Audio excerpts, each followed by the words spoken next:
Today is April 17th, 2012. It is approximately 5:30 in the afternoon, and we are at 1900 Price Road. Please rise for a moment of silence, followed immediately by a Pledge of Allegiance. And as we do have our moment of silence, let's please remember one of our students, Antonio Ochoa, the main Antonio Ochoa, who passed away very tragically here recently.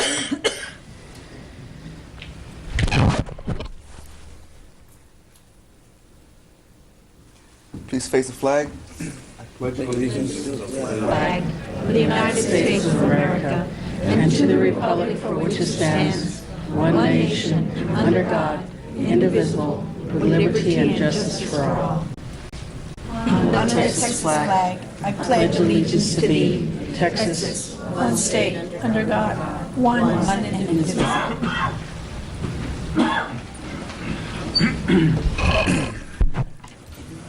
Thank you very much. Moving on to item 4, roll call. Mrs. Presa's called. She is running a little late, but she will join us. Unfortunately, due to other commitments, I will have to leave before the meeting is over, but Vice President Longoria will serve as the presiding officer. Moving on to item 5, recommend approving the agenda of the regular school board meeting of April 17th, 2012, with any corrections and or deletions. Dr. Montoya. President Escobedo, members of the board, we do have one item on closed meeting consultation with attorney. Item 38A, pages 204 and 205 will be deleted from agenda and backup. Thank you, Dr. Montoya. And also, I'd like to change the order of the day if there are no objections. I would like to move our grievance, our level 3 board grievance, to follow immediately item 4 on the conference presentation. Any other corrections or deletions? That is all, sir. We have a motion to approve. Real quick before. Yes, ma'am. As long as somebody will give me an explanation as to why that item was moved. Yes. Pulled? Okay. Yes, ma'am. We will have our legal counsel share some information with you, ma'am. Okay. Thank you. Thank you, Mrs. Peña. Dr. Montoya, do I have a motion to approve? Motion to approve. Have a motion by Dr. Saavedra, seconded by Mrs. Longoria. All in favor? Aye. The motion passes unanimously. Moving on to item 6. Recommend approving the minutes of the regular school board meeting of February 21st, 2012 with any corrections. Do I have any corrections from the board? If not, do I have a motion to approve? I have a motion by Dr. Saavedra, seconded by Mrs. Longoria. All in favor? Aye. The motion passes unanimously. Moving on to item 6, recommend approving the consent agenda. I have received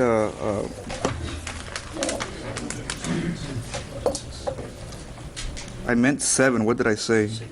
Okay, well, I was thinking 7, so so in my mind I was correct. Moving on to consent agenda, I have received word from my colleagues that we will discuss and or deliberate the following agenda items. Items 16, 17, 24, 26, 27, 32, 33, 34, 35. And of course, we discussed the consultation with attorney and whatnot.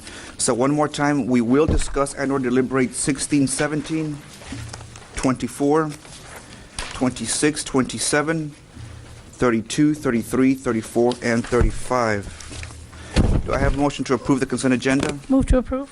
A motion by Mrs. Peña, seconded by Dr. Saavedra. All in favor? Aye. The motion passes unanimously. Moving on to superintendent's report, conference presentation number 1. We have a wellness presentation by the Brownsville Biggest Loser Initiative. Dr. Montoya. We have some people from the city of Brownsville that have been working this project for a few years. That is a project that will help the health of our citizens and obviously students in our district. So at this point, we'll turn it over to the speakers. Welcome to BISD, Dr. Reininger, our friends from the city and the university. Welcome.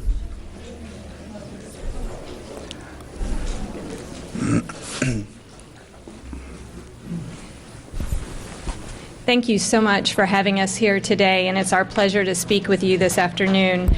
Thank you to Dr. Escobedo for having us. My name is Belinda Reiniger. I'm here with my colleagues, Dr. Zelma Mata, Mr. Arturo Rodriguez, and Santa Estrella. and we will be talking with you about a very serious issue that we feel like is important for us to be able to partner with BISD on this issue of addressing obesity.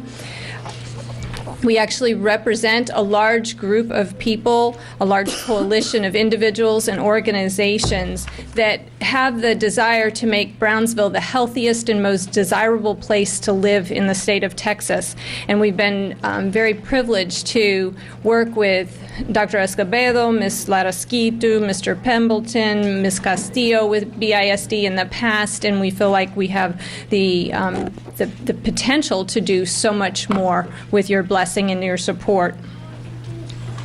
Obesity is an epidemic. It's the #1 health problem facing American children today, and it will define our society in the next half century for how we address this challenge.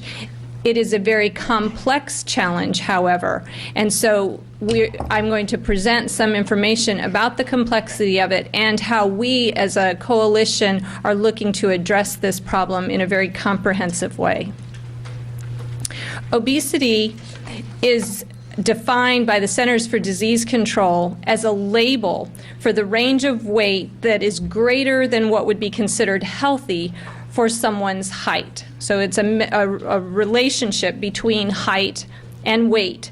It's a medical diagnosis. It is not about appearance, but rather it's about the consequences, the health consequences and other consequences that result when someone is obese. For adults, obesity is measured by the body mass index, which is this ratio of weight to height. And there are different categories set up to examine this. There's normal weight, which you would not suffer health consequences when you're in a normal weight, and then there's overweight and obese and extreme obesity. And each one has a category that there is a number calculated called the BMI, the body mass index.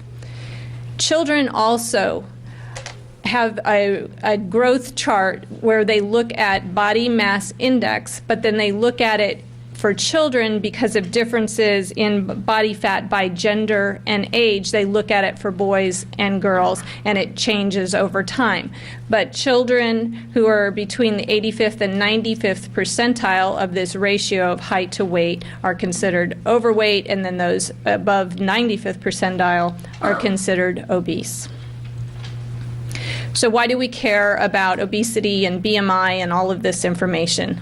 Basically because obesity is a major risk factor for every chronic disease that Texans and people in the lower Rio Grande Valley are facing today. Cardiovascular disease is the #1 killer in the U.S.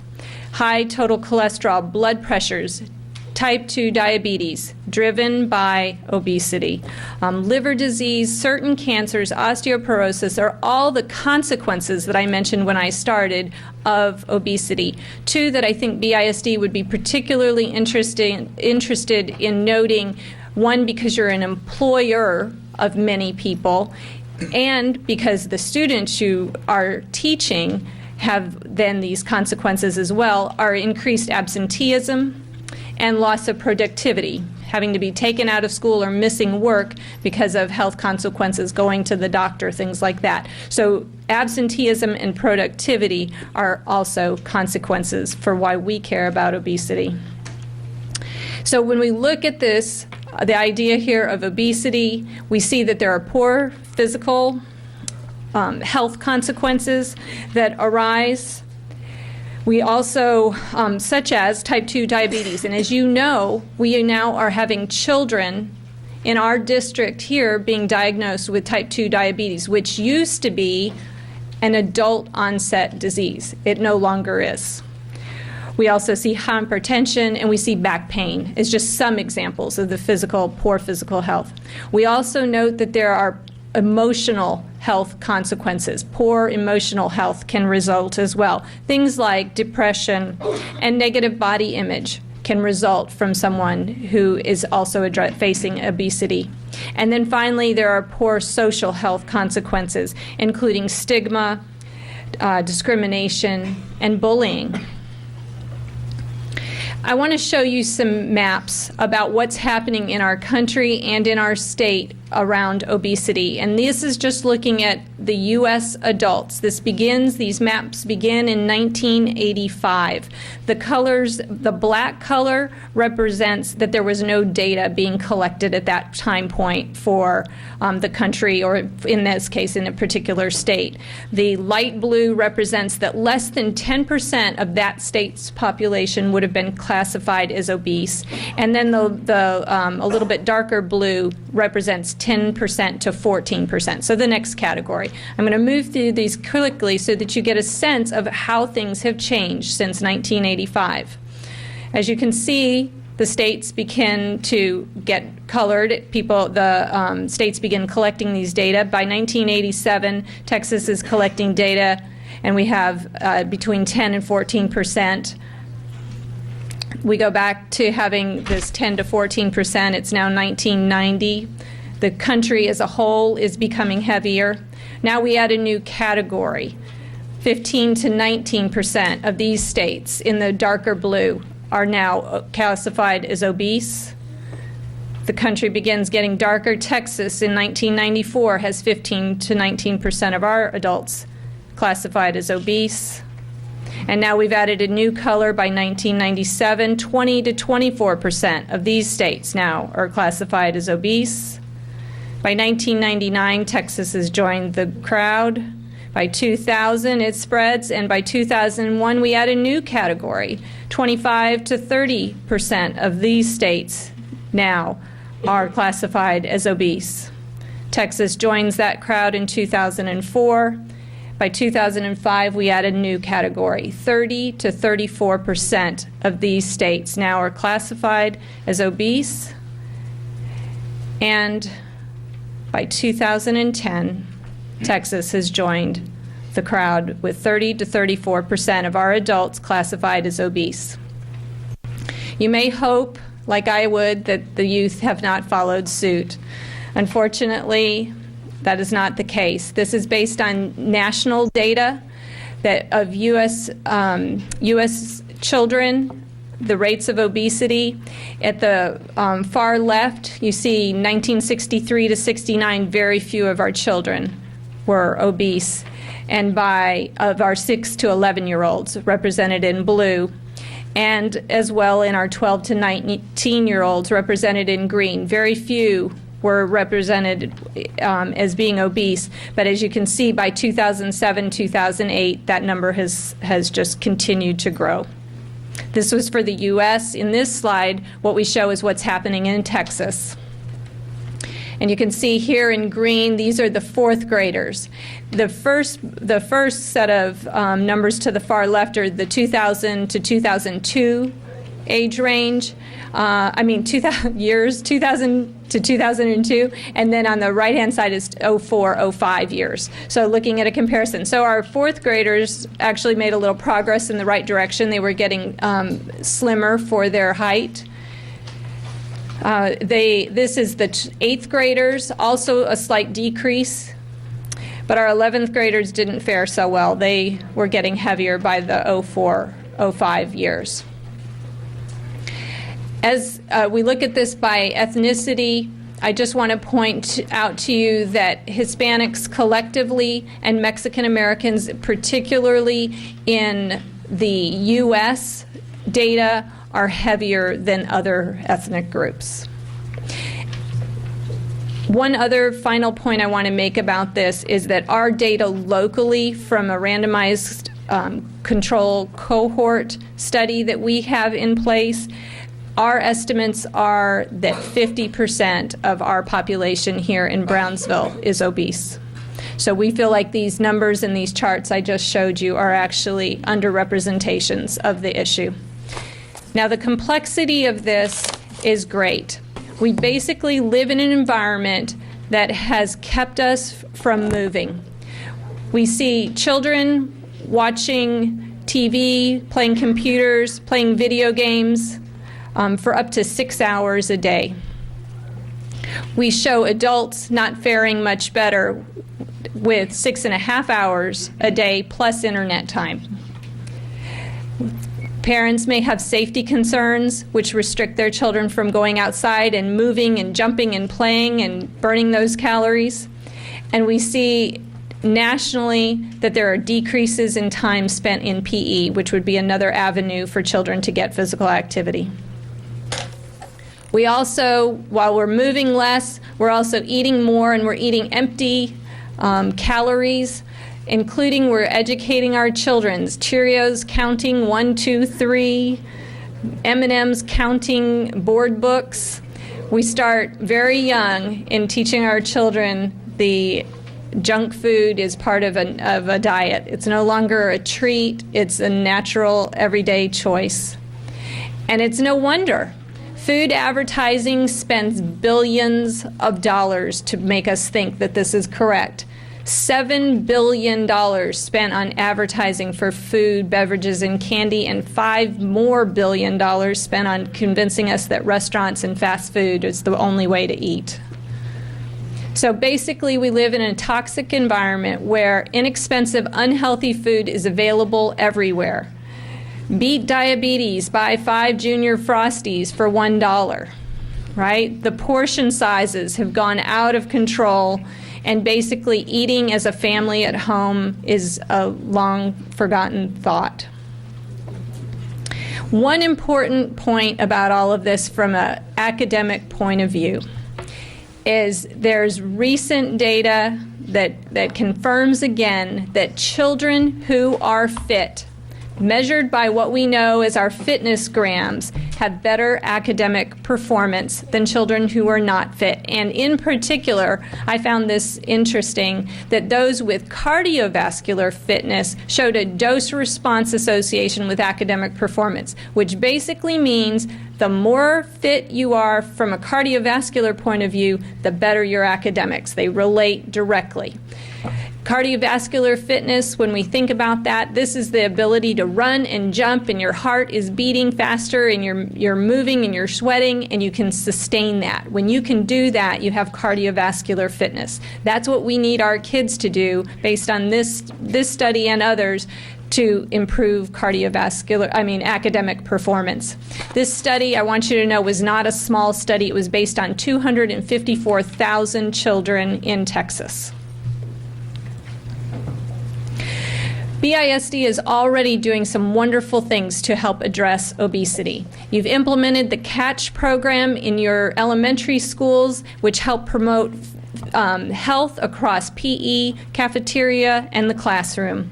You have an excellent families in training program reaching thousands of parents with health education and opportunities to be active. You have a wellness program for your employees that others are looking to for leadership. You have schools that have been awarded mini grants where you've implemented changes in your schools to promote physical activity and healthy food choices. You have your school health advisory council that advises on curriculum and other options for promoting health. And you have some schools with community gardens, where children can learn not only the health benefits but the science behind growing food. So we today want to request your support on 3 items. One is that we would like to have you identify and work with us on writing more grants with our coalition to promote health. We want to expand the evidence-based approaches, the approaches that show good scientific evidence that they can actually address obesity. That will help us to decrease absenteeism, and it will show improved academic performance. Our coalition has already brought in millions of dollars into this area to promote health, but we could do more, and we could garner more with active BISD support. There's Safe Routes to Schools monies. We can help build playgrounds and parks. We could enhance food selection. We can do more community gardens. And if we can work together and have your support on that, that's what we would like, because we see larger communities where the school district is an active partner, bringing in many more millions of dollars than we've been able to so far. I'm going to now introduce my colleague, Dr. Zelma Mata, to talk to you about our second request. As you know, the evidence is compelling for the need for a real commitment for physical education in our schools and to have our students in our community engage in physical activity to remain healthy. And this is the best way to fight childhood obesity. We're asking the board to remain committed to physical education, 135 minutes of moderate or vigorous intensity physical activity instruction each week, and that programming through quality physical education focus on cardiovascular fitness, given the evidence that my colleague just mentioned of the connection of cardiovascular fitness and academic performance. And I ask this board to remain committed to physical education in our schools, to support it. And given the fitness grams results, know that we need to really pay attention to these percentages. To give you an idea, the percentage for the state for the year 2009 and 2010, only 8% of girls that were tested were rated healthy in the healthy zone for the state. Only 8.54 of the boys were within the healthy zone. So child obesity is not unique to this community. It is a national concern, and I urge this board to continue to please support physical education in the schools and to engage in activities that support parents getting involved with their children in exercise. I'm here in my Zumba wear. Last year, I had the privilege of helping the city and the School of Public Health and University of Texas at Brownsville and Texas Southmost College set a world record for Zumbatomic. And we saw over 1,000 people from our community come out. It was really wonderful to see the families, because we know parents are the strongest influence children have, and we need to set the example. And this year we have another great event that Art will tell you about is Zumbatomic. Ms. Brown, could the board get this?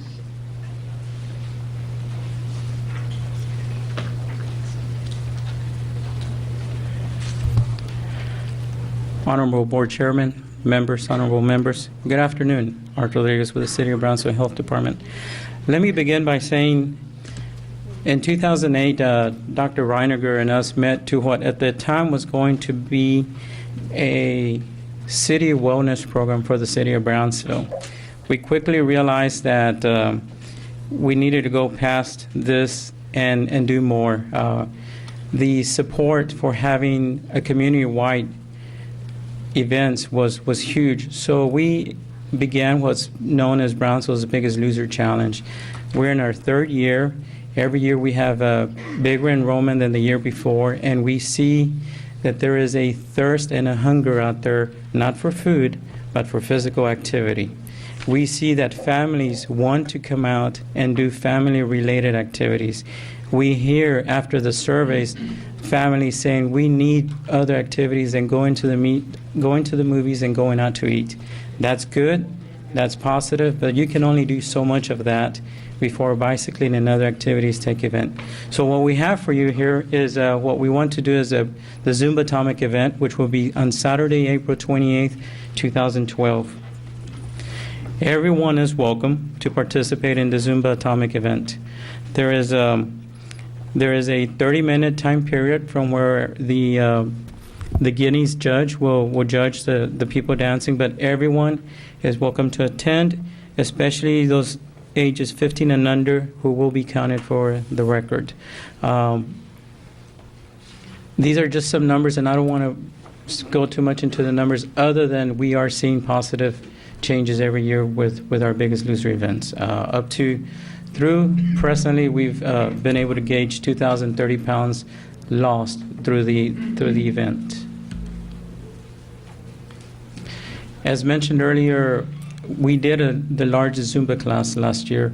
That record was actually broken about 9 months ago, and it was broken by a city in Europe. As you know, Europe has been physically active for many years. But for us to be in Brownsville, a town which they usually don't associate with physical activity, and for us to be able to have reached this milestone last year, there is no reason why we can't come back and do this again with our families and our children through the Zumba Atomic. This year there will be an attempt to break the record for the largest Zumba Atomic class, which is those age 15 and under again.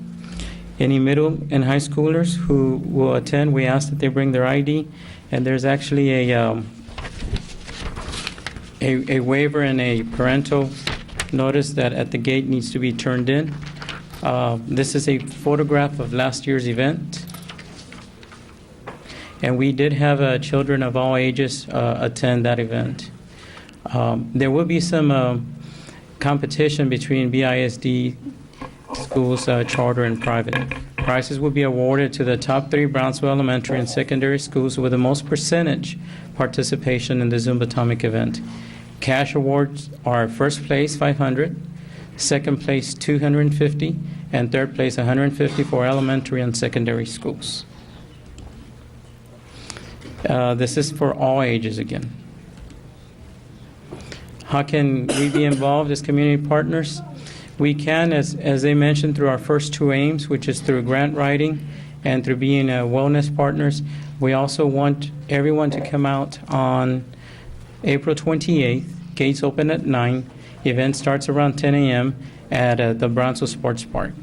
Free T-shirts, face painting, balloons, school mascots, bouncers, and raffles will be taking place. Also, just to close out, we also have our final weigh-in running parallel while we're doing this event. So there will be 2 events going on. One is the final weigh-in for those who registered for Brownsville's Biggest Loser, and going on at the same time will be the largest Zumba Atomic class. Thank you. Thank you very much. Any comments from the board? I just have one comment. Dr. Saavedra? Yeah, you have all these sponsors, and I don't see BISD there. What do we need to do? That's a good question, and that's something that I noticed earlier, and I said, we really want you to be one of our community grassroots sponsors. What we can do is any steps that we move forward in trying to make a change in the community is a step forward in the correct direction, the right direction. I want to point to the Let's Move logo that's down there. We've had a lot of support from our Dallas Health and Human Services office. They've been more than willing to help us with any grants or any opportunities that are out there. What we need to be able to show is that there is a regional or a grassroots effort occurring at the local level. Otherwise, they will take their money and take it to another community. Thank you. Well, thank you very much for your excellent presentation. I'm a very firm believer. I agree with the data. I agree with what you're saying, that obesity is a very serious problem that needs to be addressed very aggressively. And I know that for sure you would have this board member's support. I'm sure that. And mine. I'm sure that some of my colleagues might also agree that this is something worth addressing aggressively any which way you can. And I know that we've already had at least one preliminary meeting, so at least we're headed in the right direction, and hopefully we will continue working in the right direction because it's a very, very important a topic for many students and adults as well. I've read some of the research that's out there over the years pertaining to pediatric obesity, and it's actually quite scary. It's extremely scary. So thank you for what you do, and hopefully, Dr. Montoya, there will be some significant collaboration.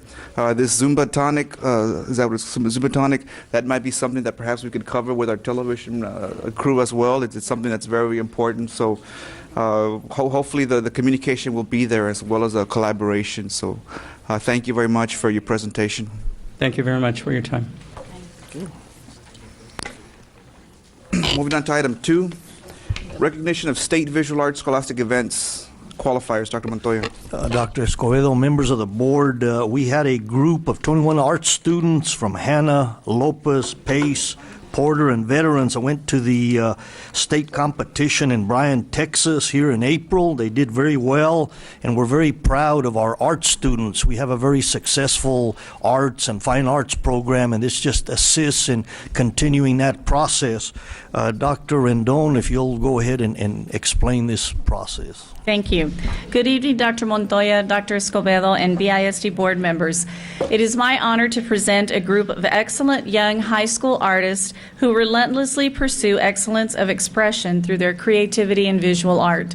As you can see, the walls are plastered with artwork here in the boardroom, as the main building as well, on all of the floors, and I invite, thank you.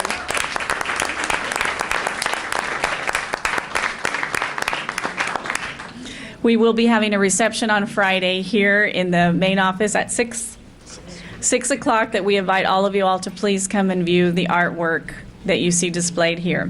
This evening, we are very proud to present to you the Visual Art Scholastic event, also known as VASE, State Qualifiers and Winners. At this time, I would like Mr. Teodoro Estrada, Supervisor of Visual Arts, to make the presentation. Good evening, Dr. Montoya and Dr. Escobedo and board members. Region 1 VASE regional competition hosted over 2,100 participants in McAllen, Texas in February 18 of 2012. 149 young artists from our 6 high schools represented BISD. These 149 participants were awarded 168 medals for their excellent creations. From Region 1 VASE competition, 21 young artists qualified and advanced to State VASE competition. State VASE competition had more than 24,000 entries. There were 1,430 state qualifiers who attended State VASE at Bryan High School in Bryan, Texas on April 13th and 14th. Our 21 BISD state qualifiers participated in workshops and engaged in artistic dialogue with students from other cities and regions to further the cause of artistic expression and attend the state exhibit. On April 14, 19 state qualifiers received a superior rating of 4 and were awarded state bronze medals for their artwork. 7 state qualifiers were also awarded Gold Seal medals, which is the highest honor in VASE competition. This is an increase of 5 state medals and 2 Gold Seal medals from last year, making it the highest number of medals in history of our program. From Hanna High School, state VASE qualifiers is Yesenia Camacho, and state winners Ashton Colunga, Jose Gonzalez, Jesus Trevino, and Blanca Soberenes. State medalist and Gold Seal winner is Lucero Estrella. And state medalist and Gold Seal winner Chengling Zhang. Art teacher is Mr. Noel Palmenes, and principal is Ms. Terry Alarcon, and assistant principal Deyanira Martinez. From Lopez High School are Maria Elena Rodriguez, Gerardo Silguero, and Victor Trevino. 2-time state medalist and Gold Seal winner is Jaime Alamilla.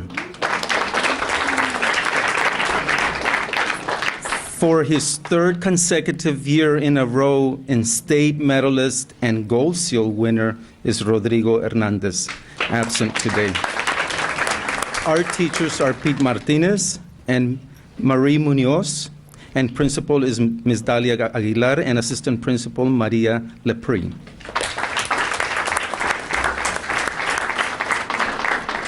From Pace High School, our state qualifiers Crystal Degollado, Martha Ruiz, And medal winners Idalis Ramirez and Giselle Salas. State medalist and gold seal winner is Mario Noyola. Art teachers. Miss LaGuardia is here. Okay. Art teachers are Victoria Hernandez and Claudia Palmenes, and principal Ms. Rose Longoria.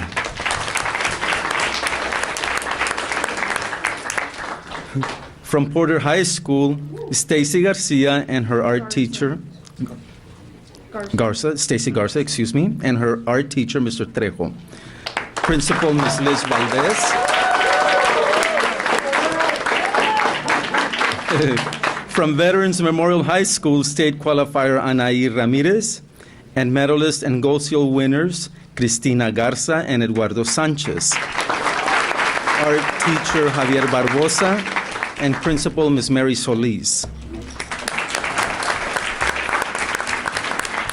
We would like to thank you, Dr. Montoya, and board members and all administrators for your continued support of the BISD Fine Arts program.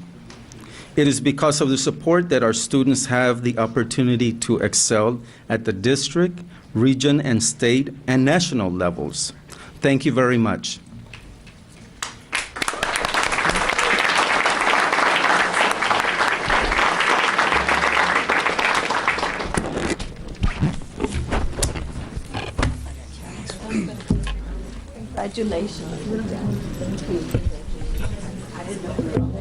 Congratulations. Congratulations. Good job. Congratulations. These are the creative people. Congratulations.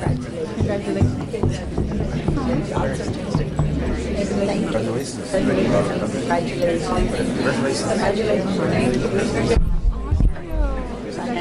Thank you.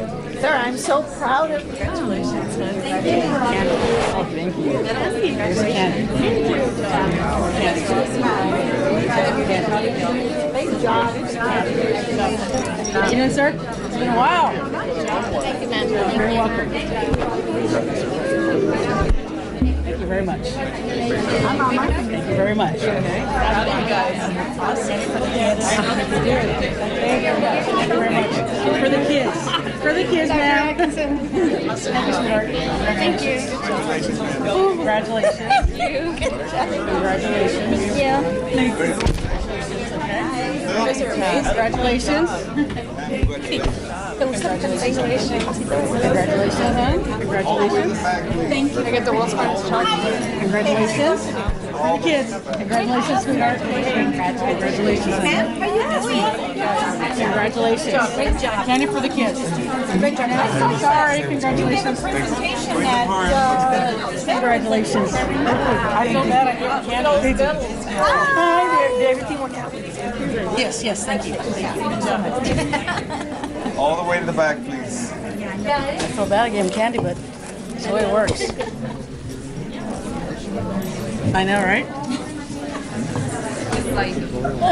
We're off channel 17. They're working on it. Okay. We're not. Do you want him to kneel down? The website went down.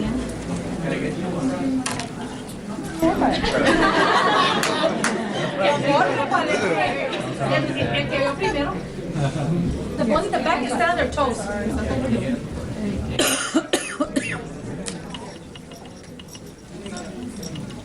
And you all in the back stand on your toes. Feel free. There you go. Not the ones in the front.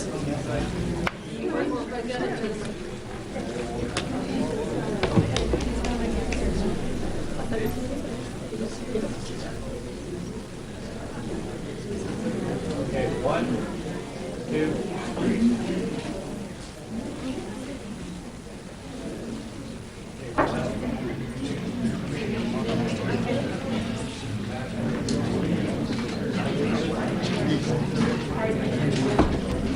One, two, three. Got more cameras?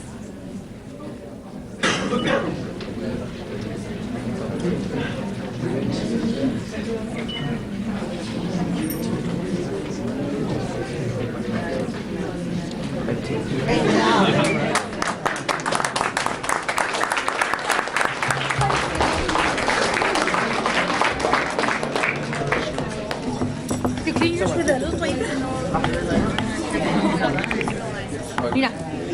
Congratulations. I got these. $5. Oh, these. Best thing I've ever seen. Evento en la purse. Thank you, Dr. Rendon, and congratulations to all of our students that continue to make us proud and place us on the map. Moving on to item 3, recognition of Porter High School recycling team. Dr. Montoya. Dr. Escobedo, members of the board, at Porter High School, we have a teacher, Patty O'Bell, who has taken serious thoughts of cleaning our city and making sure that Brownsville is one of the most attractive cities in the U.S. And by collecting plastic items, plastic bottles during National Recycle Bowl competition, they actually are one of the best groups in Texas as well as the U.S. So, Ms. Valdez, if you're here, principal from Porter. Thank you, sir. Good afternoon, Board President Dr. Escobedo, Dr. Montoya, and members of the board. It is an honor to be here this afternoon to honor these wonderful Porter students who are the city champions in recycling as well as national champions in recycling. In order to continue the presentation, I would like for their sponsor, Patty O'Bell, which is extremely proud of her recycling team, to come up to the podium. Right, Ms. O'Bell.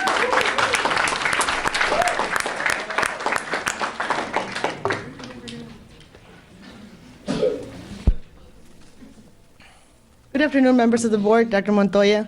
I'm the proud sponsor of this wonderful group of kids. How we got started in this, we were notified. Somehow I got an email. They found out that we were very involved with our community, and they invited me to participate in the National Recycle Bowl. So I entered our team's information and began collecting our plastic. Of course, this was not only bottles, it was any kind of plastic that we could collect. So we collected everywhere. The teachers dropped off all their plastic in our bins that Ms. Valdez helped us get so we could have them all over our campus. It was a nationwide competition among 500 schools. The competition started back in October and we went all the way through November. And I submitted our count for all the plastic collected as 33,000 pounds of plastic. Whoa. It was verified by our coordinator from the city of Brownsville. I was recently notified that we had placed in the nation. Our team was very happy because we had worked so hard and our hard work paid off. Not only we were city champs, but now we were national champs too. It showed that when you work as a team, one can reach any set goal. Together we made a difference, so please recycle today for a better tomorrow. And I would like to introduce our proud president of our team who would like to introduce our team members. Thank you.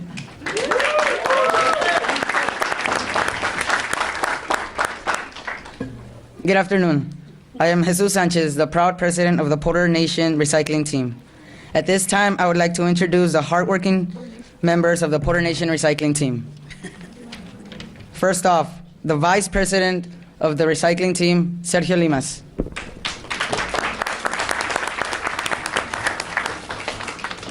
Jose Castillo. Jackie Gutierrez. Antonio Leal. Evo Castro.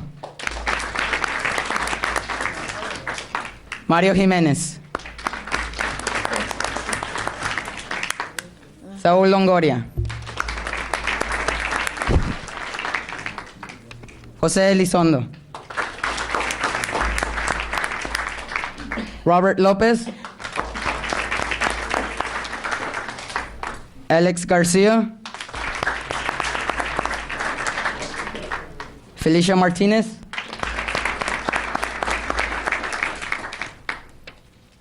José Navarro. Jesus Franco. I would like to say that José Navarro and Jesus Franco both are 9th grade valedictorians.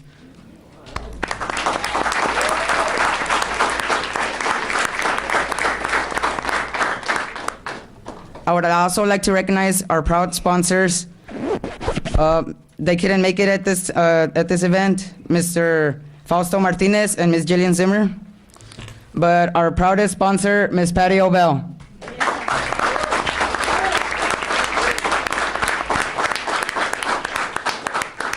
And last but not least, a special thanks to Mr. Carlos Moreno, who couldn't make it, and our principal, Ms. Liz Valdez.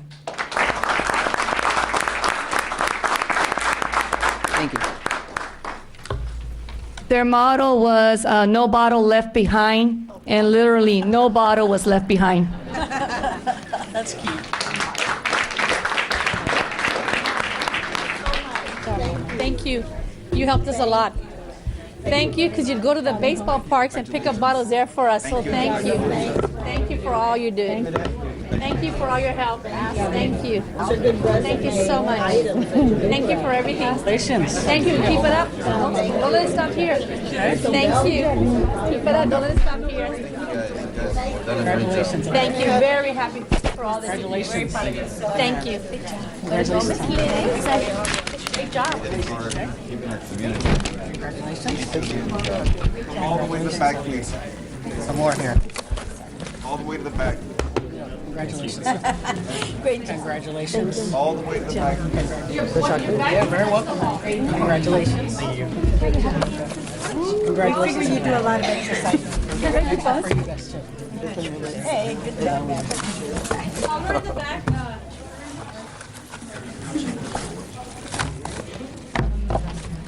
But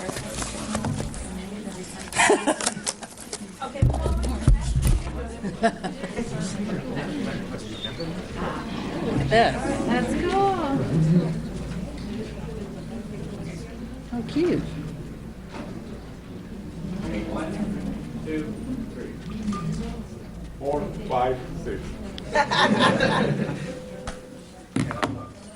1, 2, 3. Smile.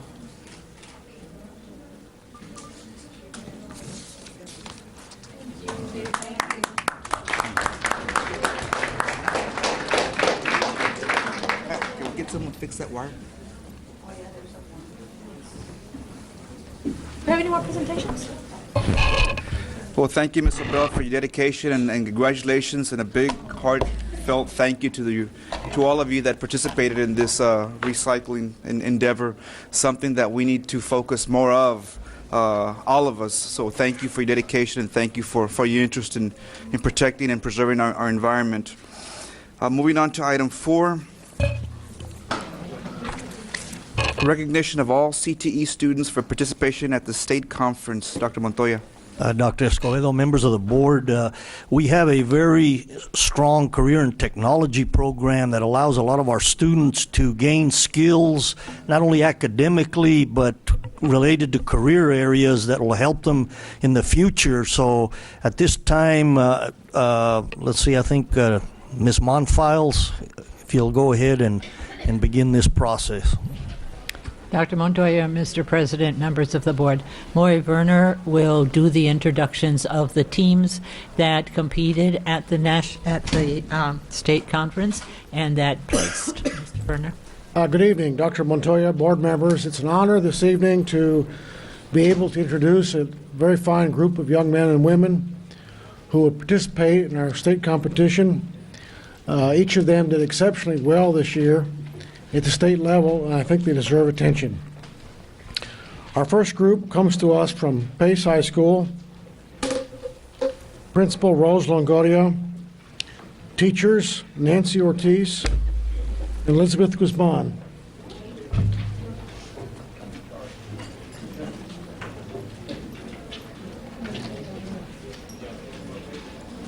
And the students, Angie Olvera, Carla Rodriguez, and Sammy Rodriguez, each achieved second place in the chapter showcase display, occupationally specific division.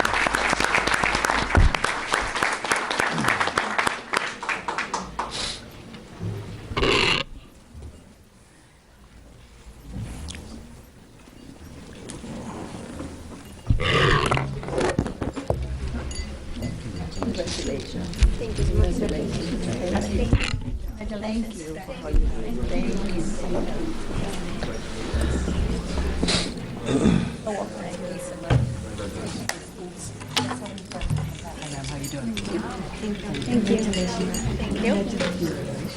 Thank you. Congratulations. Hey, ma'am. Congratulations.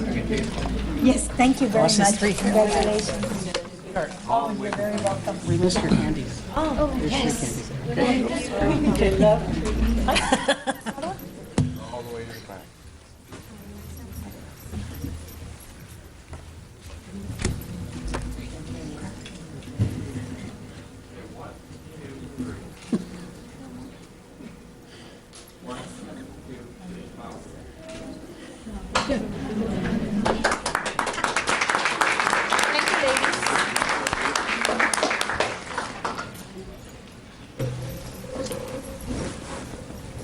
Our next group of students comes to us from Porter.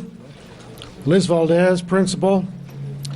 The two groups of students, one is the Business Professionals of America, and the other is the Technology Student Association. The first group has four teachers: Alberto Vélez, Celia De Lara, and Leticia Trevino.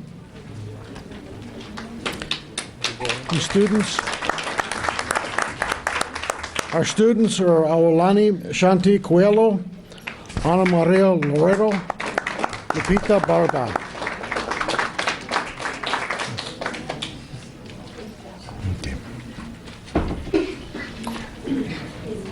Yes. Porter.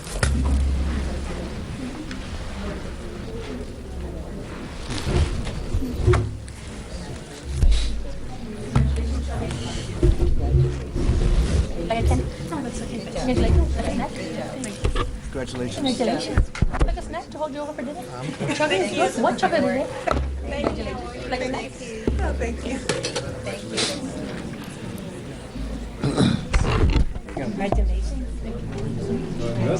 Congratulations. Congratulations. Good job. Thank you. Nice to see you again. Thank you. Congratulations. Thank you.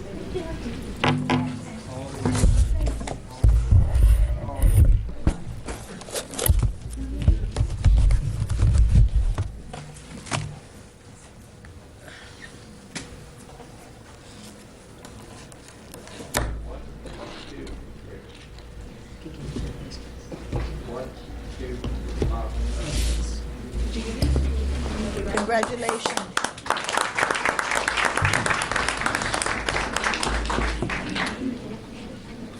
Our next group includes Marisol Delgado, Luis Villarreal, John Lynch, Pedro Valdez, and Steve Rodriguez.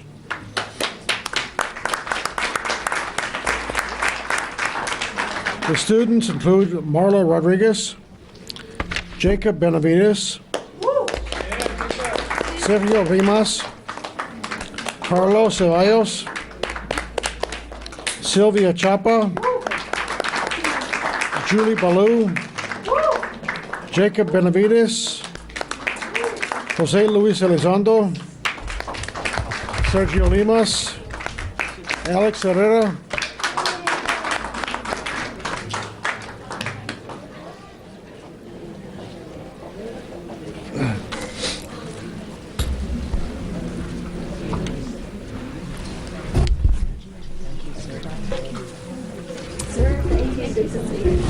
Thank you, sir.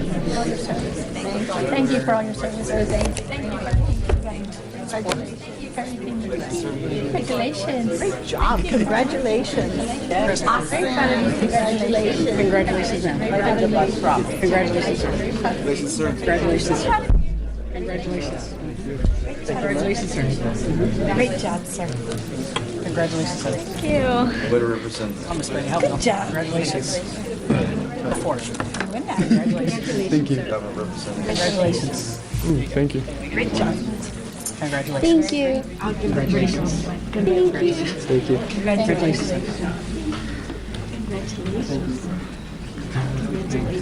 Very shaped. Oh, nice.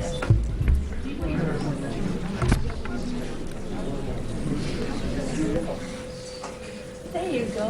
A lot of paparazzi. Paparazzi. Oh, yeah.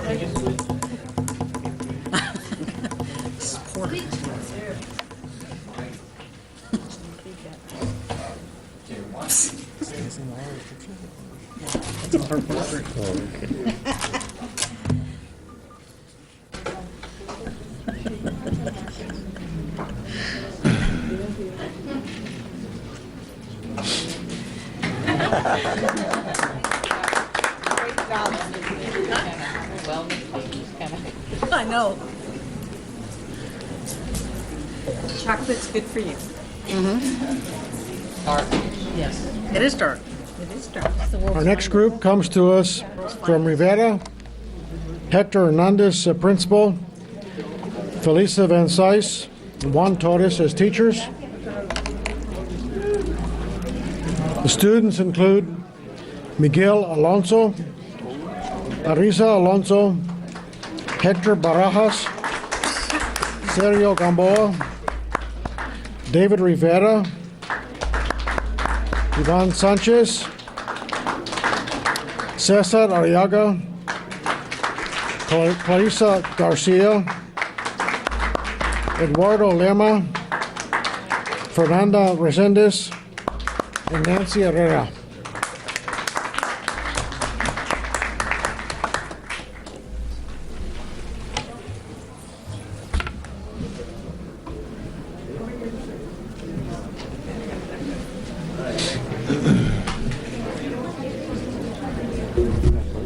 Thank you for all you do. Thank you. Thank you. That's it, they're done. Congratulations, very proud of you. Congratulations. Very proud of you guys. Very proud of you. Congratulations. Very proud of you. Congratulations. Very proud of you. Congratulations. Very proud of you. Congratulations. Very proud of you. Thank you. Congratulations. So proud of you. Congratulations. Looks good. Congratulations. Congratulations. Congratulations. Congratulations, honey. Congratulations. Good job. Good job. Congratulations. Sir? Hey, sir. Addie? How you doing? Sir, congratulations.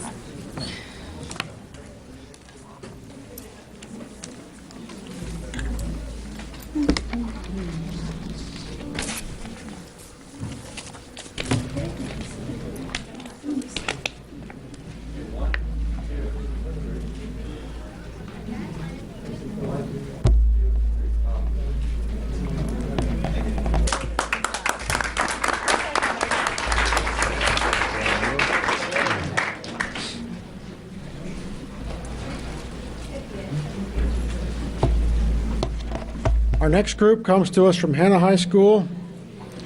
Terry Alarcon is principal. Teachers include Dora Navarrete, Brian Rookstool, Julie Parker Garza, Erica Martinez, Leticia Delgado, Alonso Garza.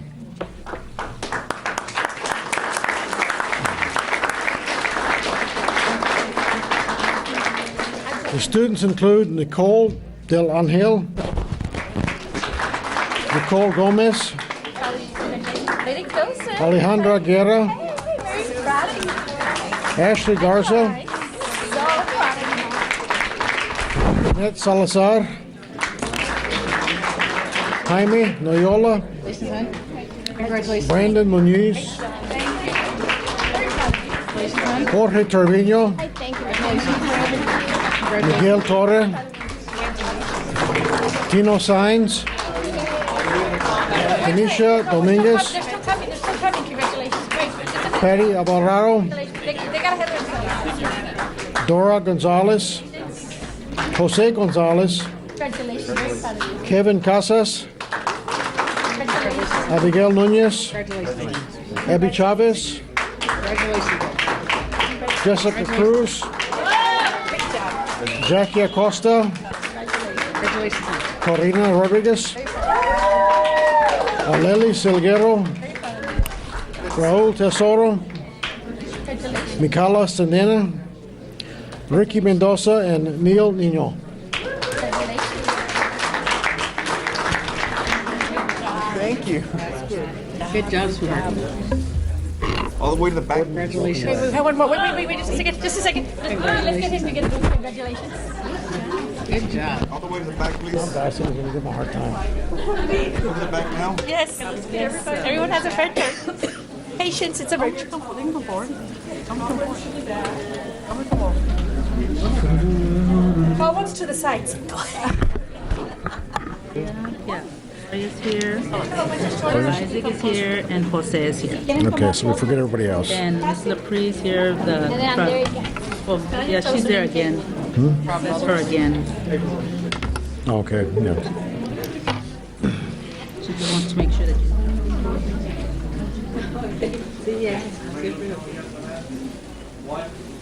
Dahlia, the principal can come in for Ms. LaPree. She's coming in representing Dahlia Aguilar. Okay. I think I see it. Wait.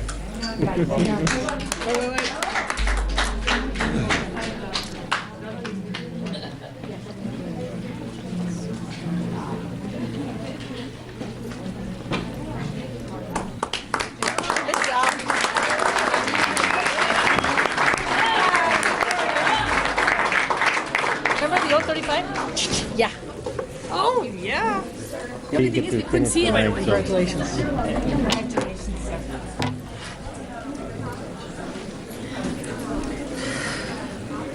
Last but not least is Lopez High School, Dalia Aguilar, principal.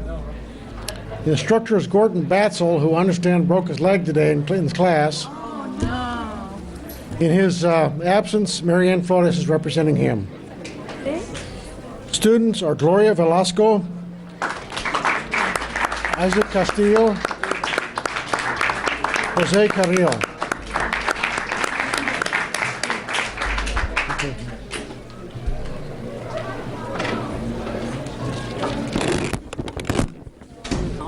Hi, nice to see you. I'm very proud of you. Congratulations. Thank you. Proud of you. Good job. Congratulations. Batzel, I wish him. Very proud of you guys. Congratulations again. You can have them all. You're the right size. You can take the whole package. Congratulations. Marianne. Congratulations. We almost did it. Congratulations. But that's okay. You're in a good place. Congratulations. Congratulations. Congratulations. Hey, how are you doing? I hear good things. Thank you so much. All the way to the back, please.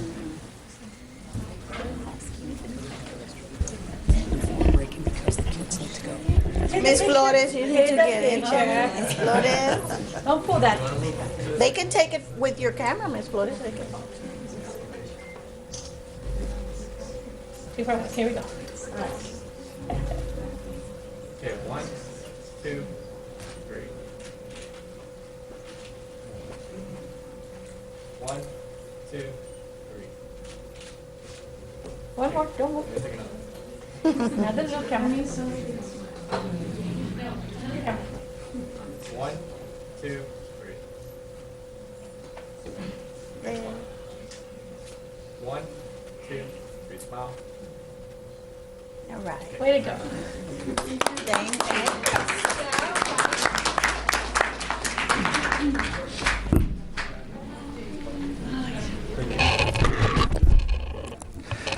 Thank you, Mr. Werner, and congratulations to all of our students that continue to excel in various areas.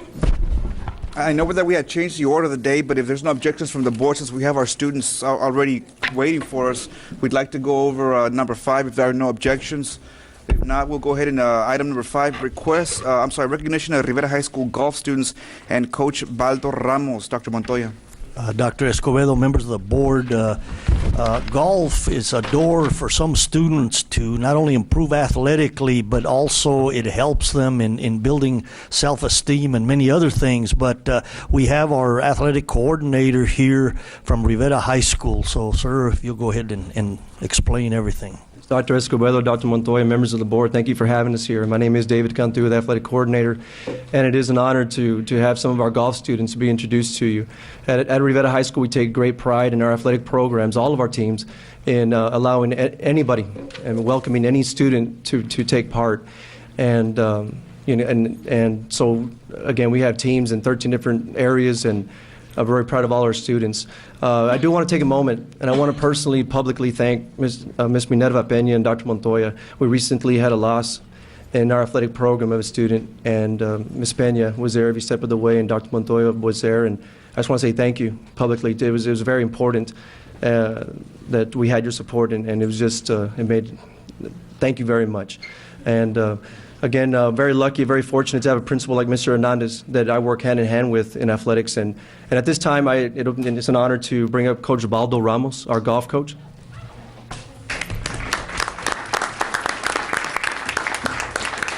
Good afternoon, Dr. Escobedo, Dr. Montoya, and members of the board.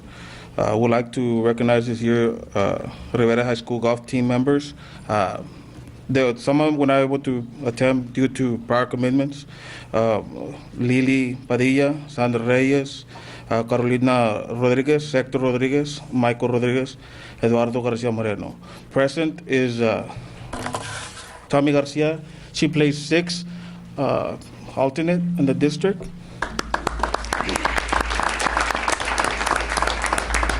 Monique Garcia plays 5th. And our latest addition to our golf program, Carl Settles.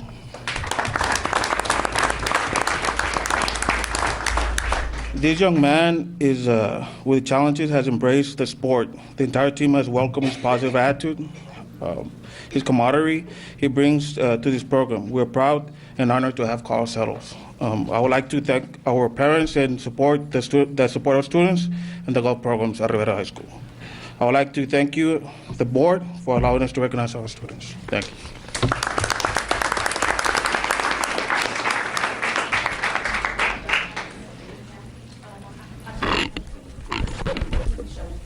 Congratulations. Congratulations. Very proud of you. Congratulations. Coach, thank you. Thank you very much. Very proud of you guys. Thank you for all you do. Thank you for all you do. Very proud of you. Thanks.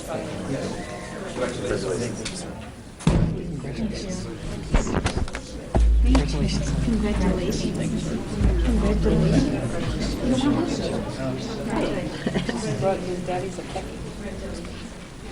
You don't want one? No. All the way to the back, please. All the way to the back.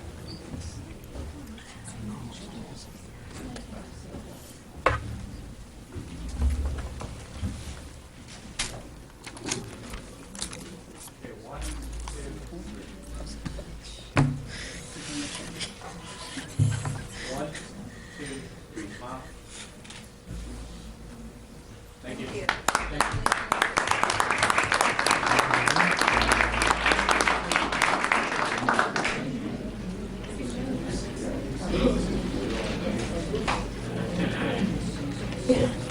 Cisneros and Mami Cisneros.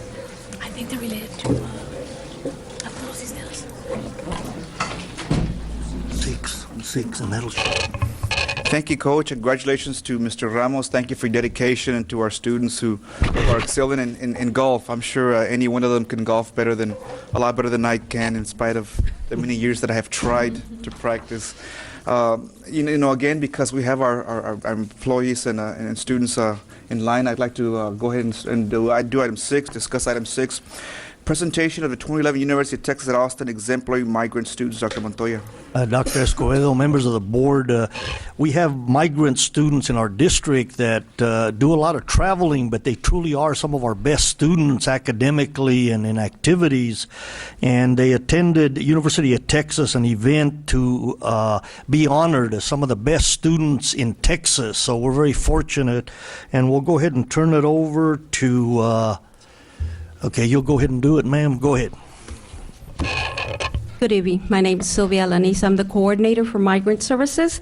And this evening, Dr. Escobedo, board members, Dr. Montoya, it is with great pride that I present to you 5 out of the 8 BIS students that received recognition on Monday, April the 1st as a 2012 University of Texas at Austin exemplary migrant student.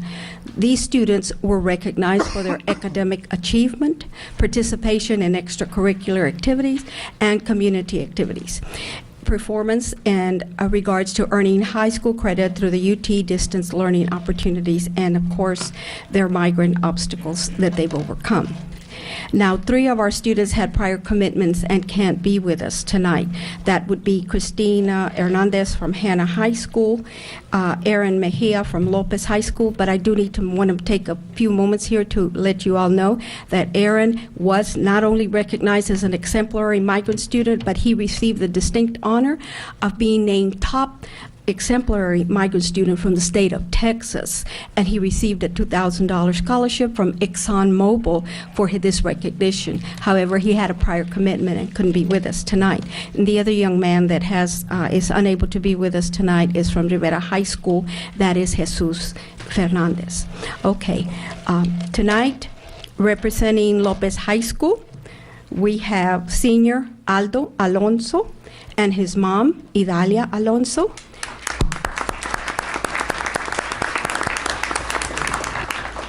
We also have our migrant teachers, Ms. Carol Dubois, and representing our Lopez administration is Maria Lepre.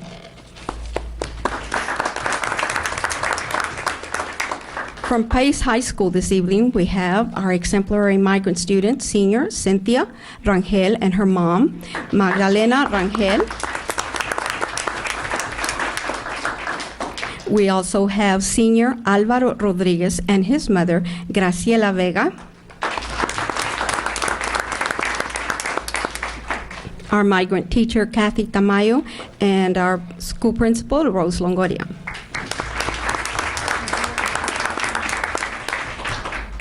Representing Porter High School, we have our exemplary migrant student, senior Elizabeth Alvarez, and her mom, Anita Alvarez. We also have Mr. Jose Salazar, who is our migrant teacher at Porter, and our Porter principal, Liz Valdez.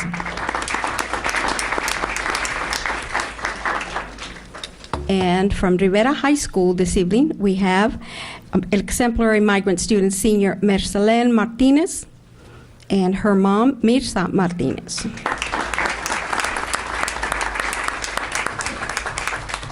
And our migrant teacher at Rivera is Emma Lozano, and our one principal is Hector Hernandez. The Migrant Education Program would like to take this opportunity to thank the Assistant Superintendents, Dr. Sylvia Atkinson and Berta Peña, for their continued support to the high school migrant program and for their guidance that they provide our high school campuses and the students. So this concludes our presentation this evening. Thank you so much.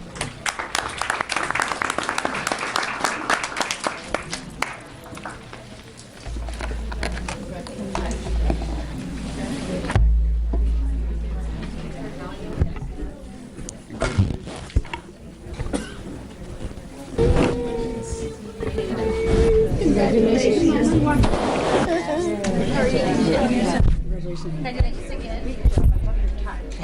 Go for it. Congratulations. Would you like a candy? You can.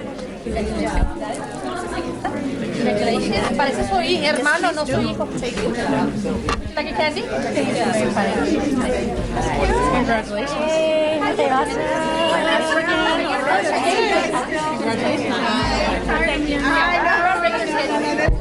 Congratulations. Congratulations. Congratulations, Mark. Forever and ever, right?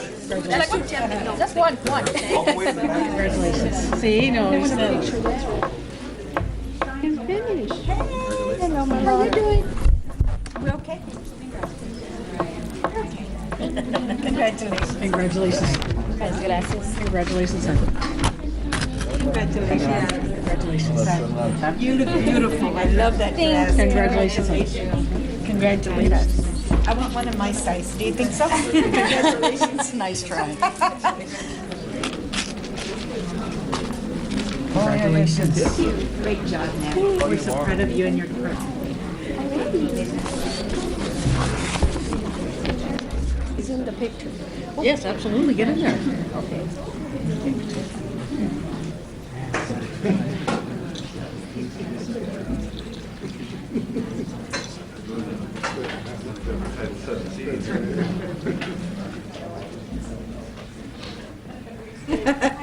You are hiding. Okay, 1, 2, 3. Hold on. Okay, everybody look at the lens. 1, 2, 3. Smile. Pick another one. 1, 2, 3. Smile. Okay, hold the pose. Got some more. Just a couple more.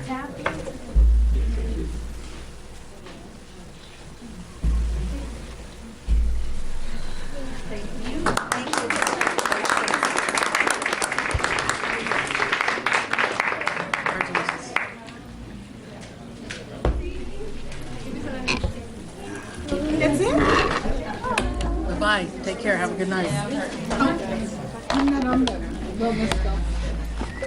Thank you, Ms. Lanise, and congratulations to our students, their parents, and our administrators for the dedication, their continued dedication. That's exactly what it would take for you to succeed. I hope you keep it up. Okay, we had changed the order of the day. Moving on to Level 3 Board Grievance Closed Meeting that's pursuant to Texas Government Code Section 551.074 and 551.082. The board goes into closed session to listen to grievance level 3 grievance number 008-11/12. Tom Campos. Okay, so Closed session. We will be having this hearing in open session, Level 3 Board Grievance 008-1112. Tom Campos. Counselor, Dr. Montoya, opening comments? Dr. Montoya? Dr. Escobedo, members of the board, we'll go ahead and proceed with a grievance as Mr. Michel, I think you may have some comments here on specific times and procedure. A couple things just briefly. One, each side with the with Mr. Shergold for the complainant beginning first will have 10 minutes to do their presentation. Each side can divide it up into a main presentation and rebuttal. If you will tell me how you'd like to do it, I will keep track of the time here on a stopwatch and let you know. The board will then deliberate after this and has until the next board meeting to reach a decision. Otherwise, it upholds it at the prior level by operation of board policy. The last thing I'd like to say and emphasize is that if the comments or the presentations are complaints about specific individuals, school officials, the district has the right to move that into closed session. So to have this in open, we'd ask that there be no personal attacks against employees, but simply laying out the facts of what you believe occurred. And just to all parties, we will abide by our policies, Mr. Shergold. You know, the moment that we do have anything out of order, I will immediately stop you, and we will stop you. So with that said, Mr. Michel? Okay, Mr. Shergold, did you have a division of time you wanted? Yes, sir. Can everybody hear me okay? Okay. Yes, this Coach Campos is a football coach, and we'll go ahead and touchdown and field goal. Okay. All right, Mr. Shergold, whenever you'd like, you may begin, and I'll begin the clock then. All right, thank you. It's an honor to be here presenting this case for Coach Campos. I'm very privileged to represent individuals in my practice, and Tom, Mr. Campos, is one of those rare individuals that I'm just absolutely, my heart goes out when I'm here tonight for his case.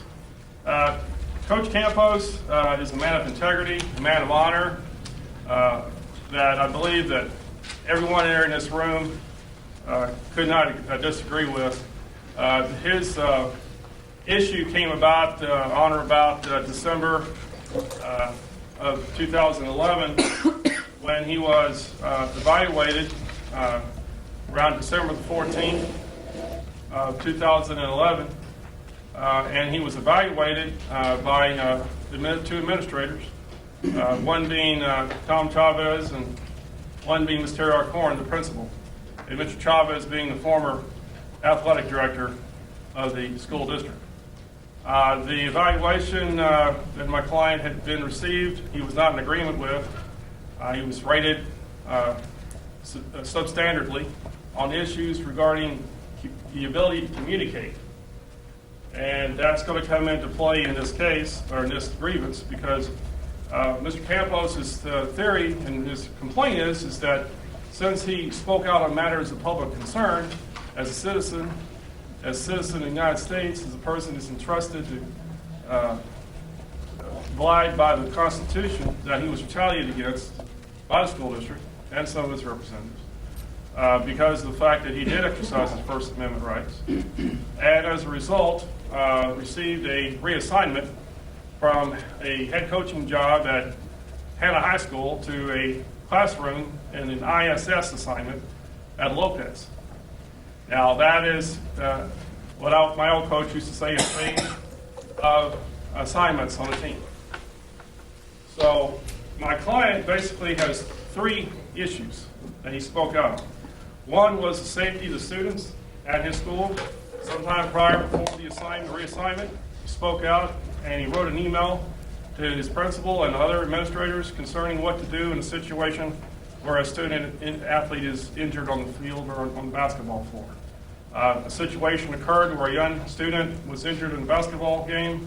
My client noticed that there were certain administrators who were possibly not following procedure correctly on EMT procedures and not waiting for emergency individuals to show up and look at first responders to take care of the student.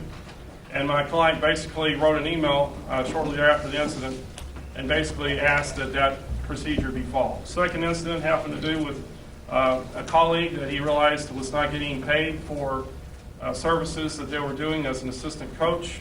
He went to an administrator, and this administrator and another administrator were informed by my client that this individual is not getting paid for their services.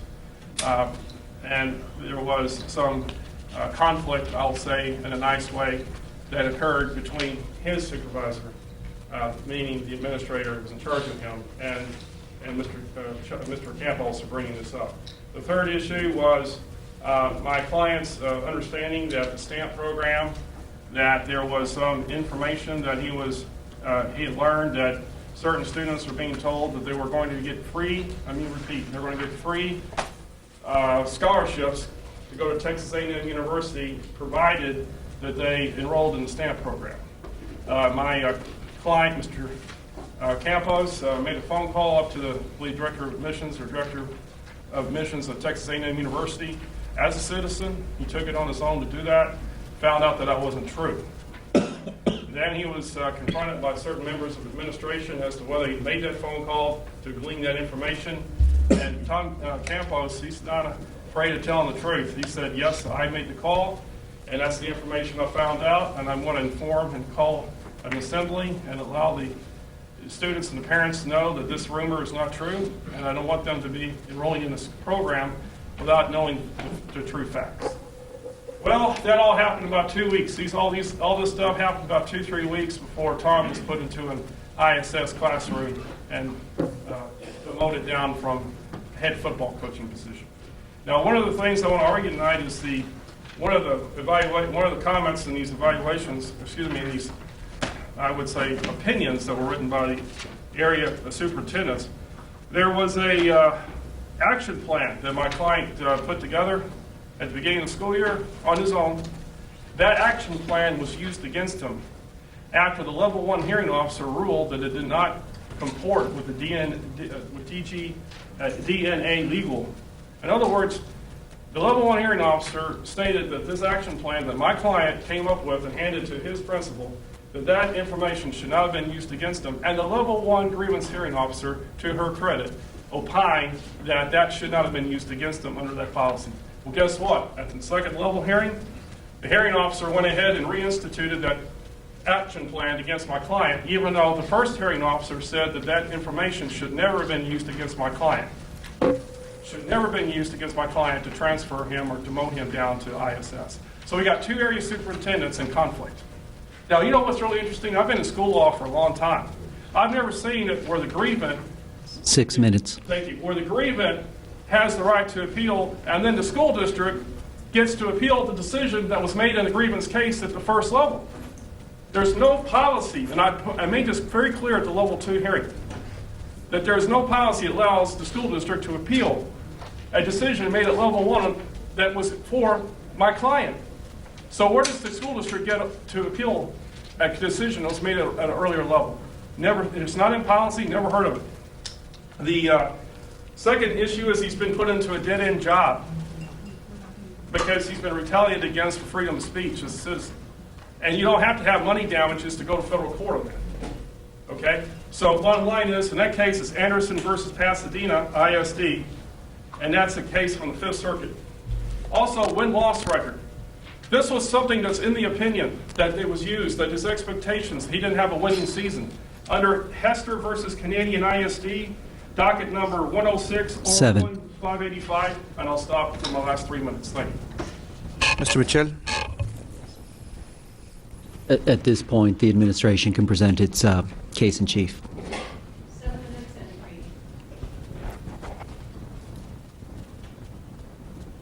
Whenever you're ready, please. Good evening, Dr. Montoya, Board President, members of the Board. My name is Terry Alarcon, and I am the principal at Hannah High School. This evening, I'm going to go over some of the exhibits, and I do believe that you have them with you.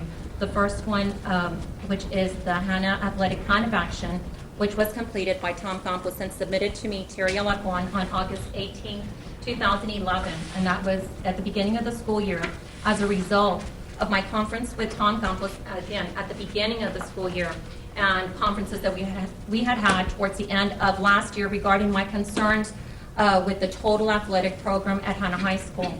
This plan was a means of redirection regarding the concerns I had expressed to Tom Campos with the athletic program. The plan of action consisted of items he inputted that would be done by him, yet he did not complete over half of the items, again, that he completed on his own. He submitted as a means of redirecting the athletic program, and this was in August 2011. Some of the action items completed were not even done by him, but by some other folks, other coaches, such as announcements for the games.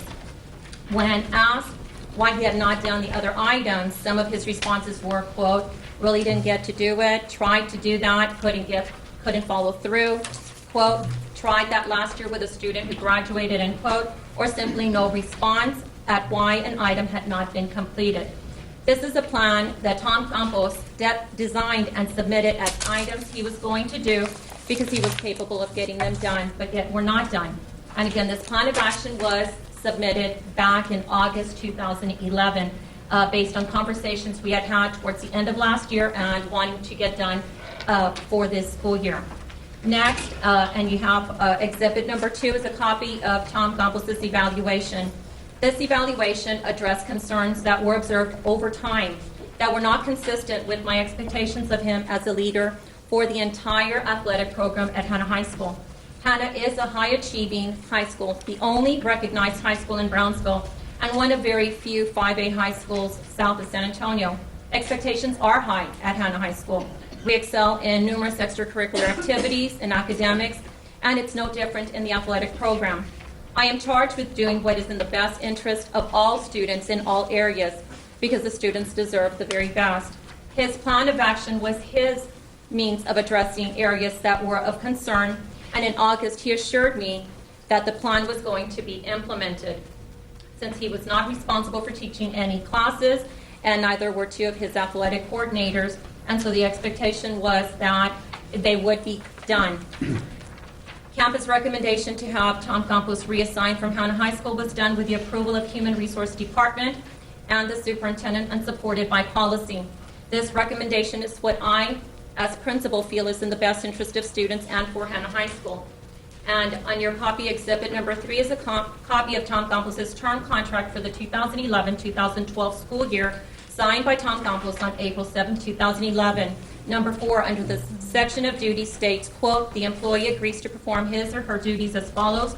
4.2, assignment and reassignment. The district shall have the right to assign or reassign the employee to positions, duties, or other additional duties, and to make changes in responsibility, work, transfers, or classification of any time during the term contract.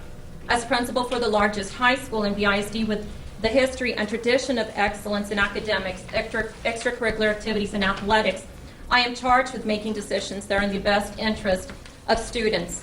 When a coach submits a plan that he says is going to implement and is a plan of action addressing areas of concern back in August 2011, and they do not get done, that is unacceptable, and that is why I made the decision that I made. Good evening, Dr. Escobedo, members of the board, and Dr. Montoya. Ms. Alarcon has presented the most compelling reasons as to why Mr. Campos was reassigned. As a campus principal, it is not easy. It is not easy to make these type of decisions. Nevertheless, the scope of her responsibility, as outlined by the Texas Education Code, it lies within a principal to make these important decisions. Regarding the timeline of the evaluation, it was appropriate. Personnel decisions are not made in the spring. They're made in the fall.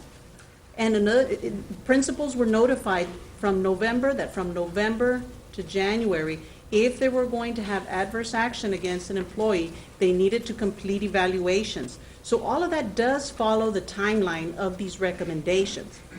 Also, extremely important, this is about the expectations that Hannah High School has. And the plan of action is a wonderful tool when we work with employees. When we identify concerns with an employee, a plan of action, whether we call it a plan of action, a growth plan, a TINA, whatever it is developed. This particular growth plan or this plan of action was 100% developed by the employee. And typically it's a give and take. They both sit and they write it together. The beauty about this one is that he identified the areas of concerns and he developed what he was going to affect. And that was not completed. So again, we're talking about the expectations not being fulfilled. As an athletic coordinator, as Ms. Alarcon established, he had, since he doesn't have classes, he has every day to have worked towards this plan of action. From 6 minutes.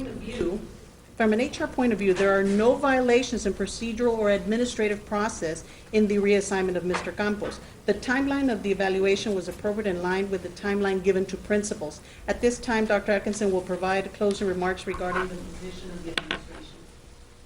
Thank you, Dr. Montoya, Dr. Escobedo, members of the board. At this time, since I believe we only have 30 seconds, I'd like to go ahead and leave it for the rebuttal.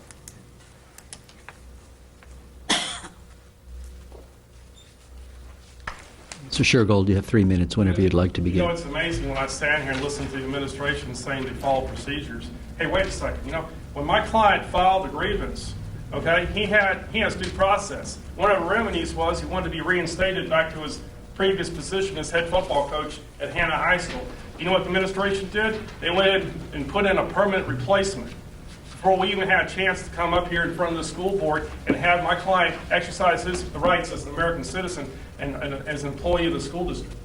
So, you know, we're talking about following the process here, okay? And one of the reasons that was given that, you know, that happened, that his replacement was put into his job before we had a chance to get to the exhaustion of his remedies, was because it was an emergency that had to be done in the best interest of the students. Well, wait a second.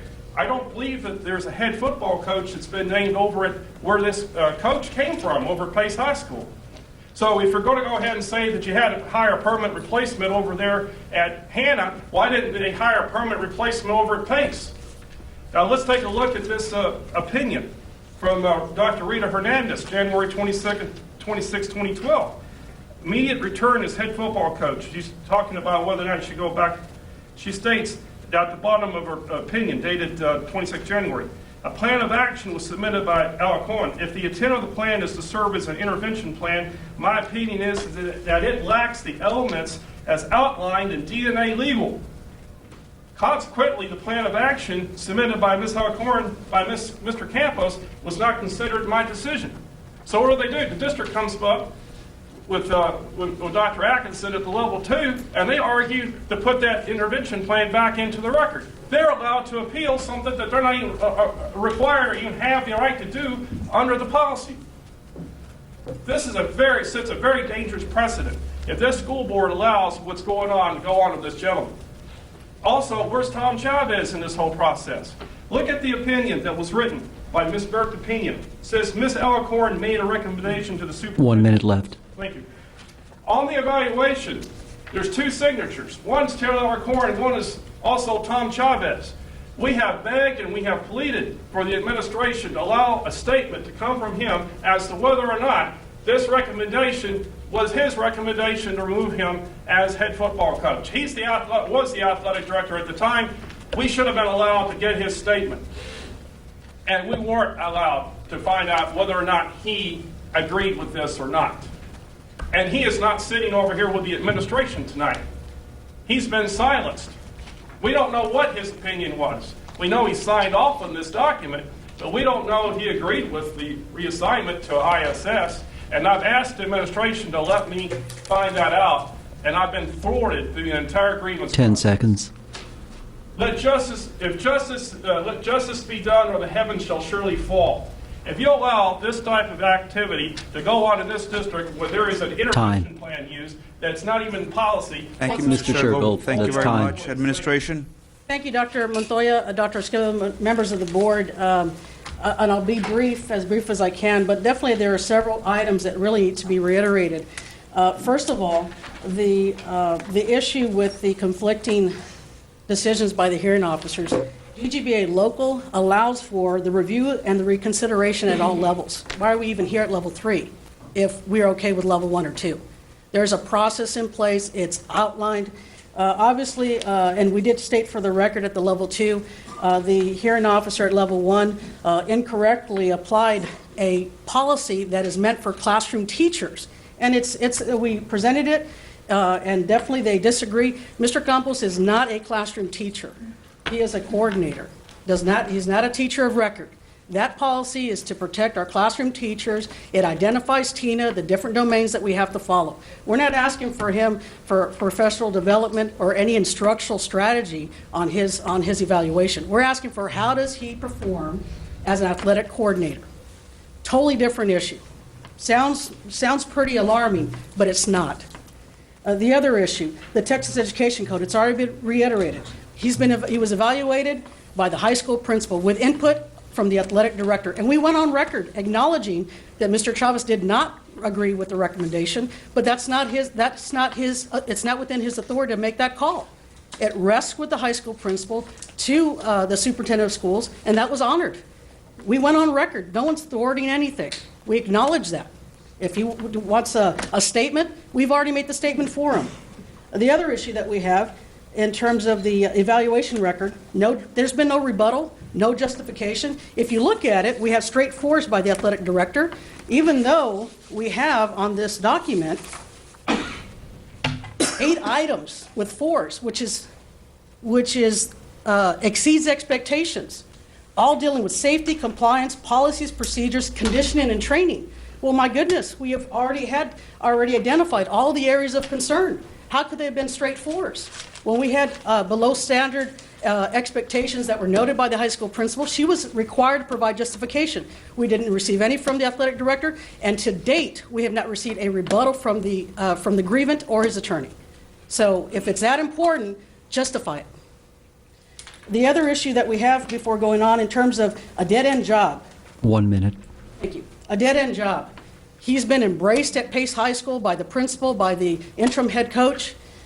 He has been told already, relayed to him personally by us, relayed by the superintendent, that he has opportunities out there. And he is more than welcome to apply for any position that he qualifies for. To say it's a dead-end job, obviously we disagree wholeheartedly with that. While there have been concerns as a head coach, at this point we do feel very comfortable that we can support him in his role as a coordinator. He suffered no financial loss.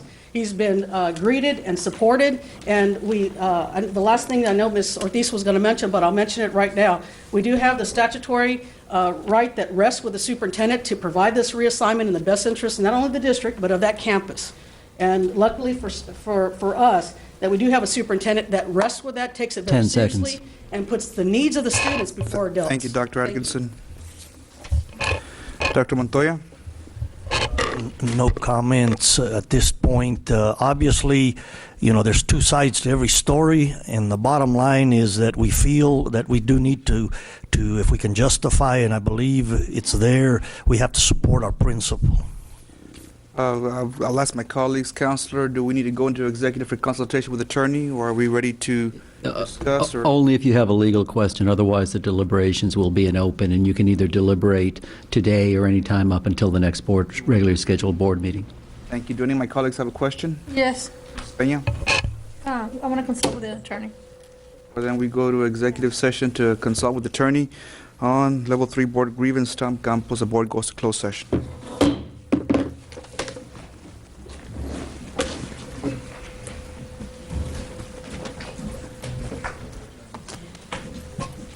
The board reconvenes after closed session consultation with the attorney, level 3 grievance.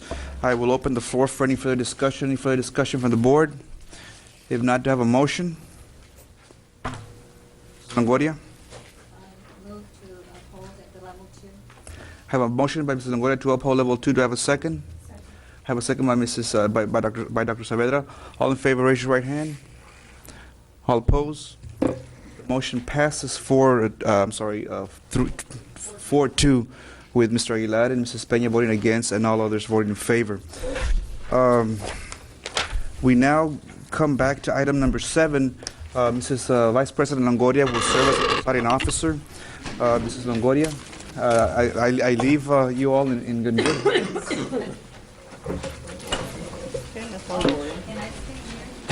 You may.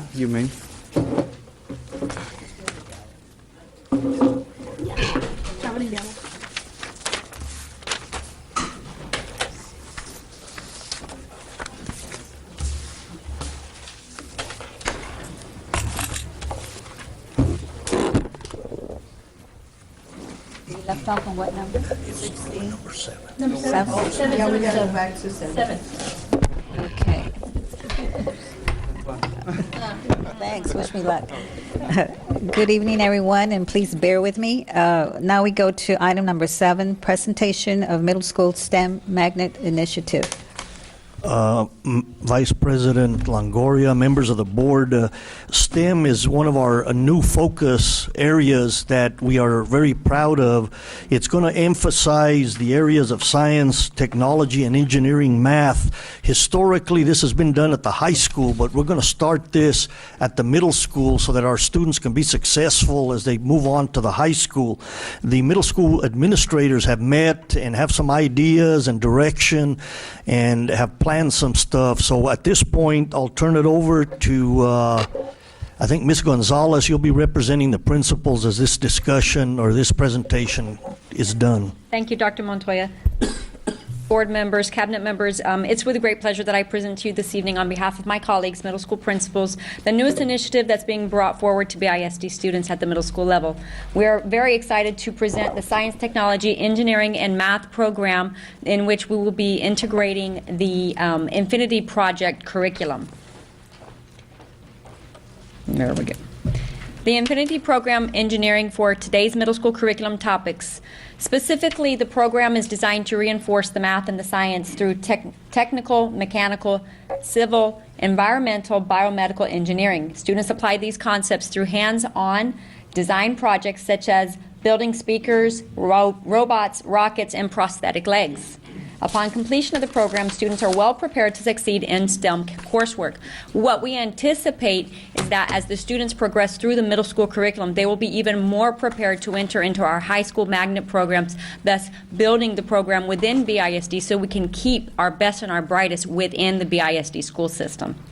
The STEM statistics say that related jobs pay up to 3 times better than non-STEM related jobs. STEM-related jobs have the lowest unemployment rate because we're always moving forward in today's technology, so there will always be positions open for these educated students. Of the 20 faster-growing occupations projected, 15 of them are directly related to math and science preparation in order to be successful. Now, in addition to this, we're very, very excited because we know that this program will prepare our students for the rigor not only of STAR, but also for life so that they become more competitive within our local and the higher organizations within their job preparation for the future. What the program entails is a 3-tier program that we will be following using the Infinity Project curriculum that's out of SMU in Dallas. The program's divided into 3 grade levels, and we will be incorporating it in both math and science classrooms at each of the levels within the middle school program. We will be designated a magnet team that will be focused strictly on preparing these students as they progress through the curriculum and through the requirements of the program itself. Just to see a few of them, some of our 6th graders will be working on robots, will be working on building structure, will be working on engineering the planet's future. As they progress through 7th and 8th grade, you're going to see that they will be using human machine, natural world, rocketry in 8th grade. So we're very, very excited that our students are going to be doing this to become more competitive and stay and compete within the other school programs that are right now out-competing us for our own students. So we're very, very excited that all of our middle schools will have the opportunity to have this program housed within their own buildings. Eligibility criteria was presented yesterday to the elementary counselors that feed into our program that will be responsible for assisting us in hand selecting the students that are eligible for this criteria. Some of the eligibility you're going to see, we've divided it into priority 1 and 2 students. And the main emphasis, of course, it being a STEM program, is that they have strong science and math backgrounds. So therefore, we do have a grade requirement to enter the program as well as stay in the program. In addition, we are requiring that they have a letter of recommendation presented by either their math or science teacher that tells us that they actually have the commitment to be able to succeed in such a rigorous program. What we are making sure that we have is a variety of committee members made up of the principal, usually a dean, the math and the science teacher who will be part of the Infinity program, so that we make sure that we give this exposure to as many students as possible. We are anticipating a little over 100 students per middle school campus that will be able to take advantage of this wonderful opportunity, so that, again, we can keep them in BISD and then promote them up into our own magnet programs at the high school. That is the conclusion of our presentation. Like I said before, on behalf of my fellow middle school principals, we are very, very excited to have the opportunity and know that we have your support and backing in all of the endeavors that we are doing for the students of BISD at the middle school level and all levels beyond there.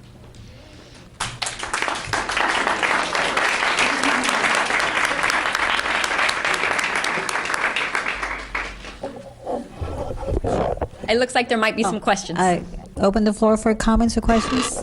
First of all, I have a comment. I congratulate and applaud the middle school principals. Because you are truly instructional and educational leaders who are taking a risk for the students of BISD, and knowing how important the STEM programs are to our students' success. I commend you, because I know the students will do well.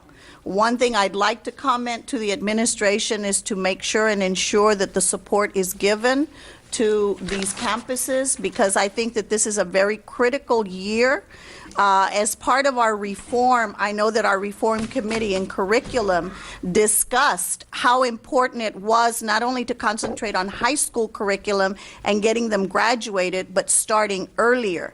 And the middle school child or student is the one who struggles and needs to identify. This is a way in which they can identify to a program that they belong to, and they will succeed, because I know that the principals that are out there and the educators that are out in the middle schools are special people, because they work with these students who are in that range that need the most support. So I would like to again commend you, and I know that this program will be successful.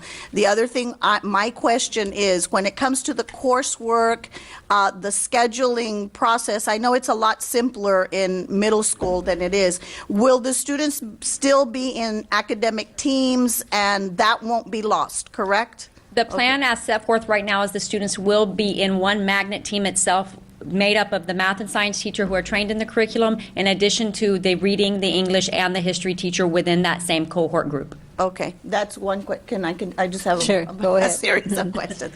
Okay, how soon, and I know you all, have worked out, and I know some of you all have tried already some of the elements of the program, but how soon will students who are struggling will be given some type of intervention, so that we don't come at the end of the 6 weeks saying, well, they should have made it, but we didn't catch them in time?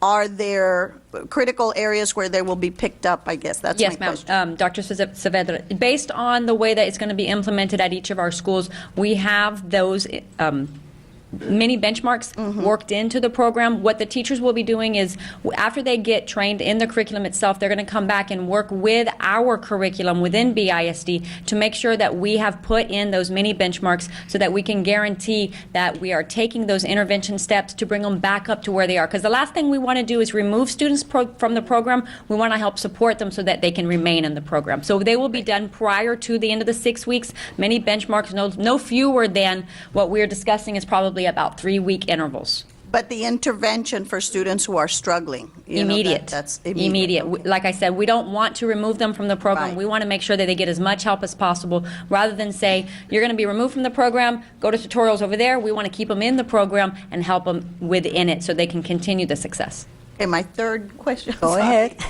Materials and resources. How adequate will the materials and resources be available to the teachers who are participating in these programs? We're actually very grateful in that those funds have already been allocated to the program. The training will be occurring over the summer, and all of the kits that go with this material will be available to us at that training, as well as the other resources that are already available at the campuses that we can pull from and incorporate into it itself. Great. And then I guess my last. Go ahead. As we go through the program, I guess it's a recommendation more than anything, because I know that I know it's going to be successful. That's how much I believe in the program myself.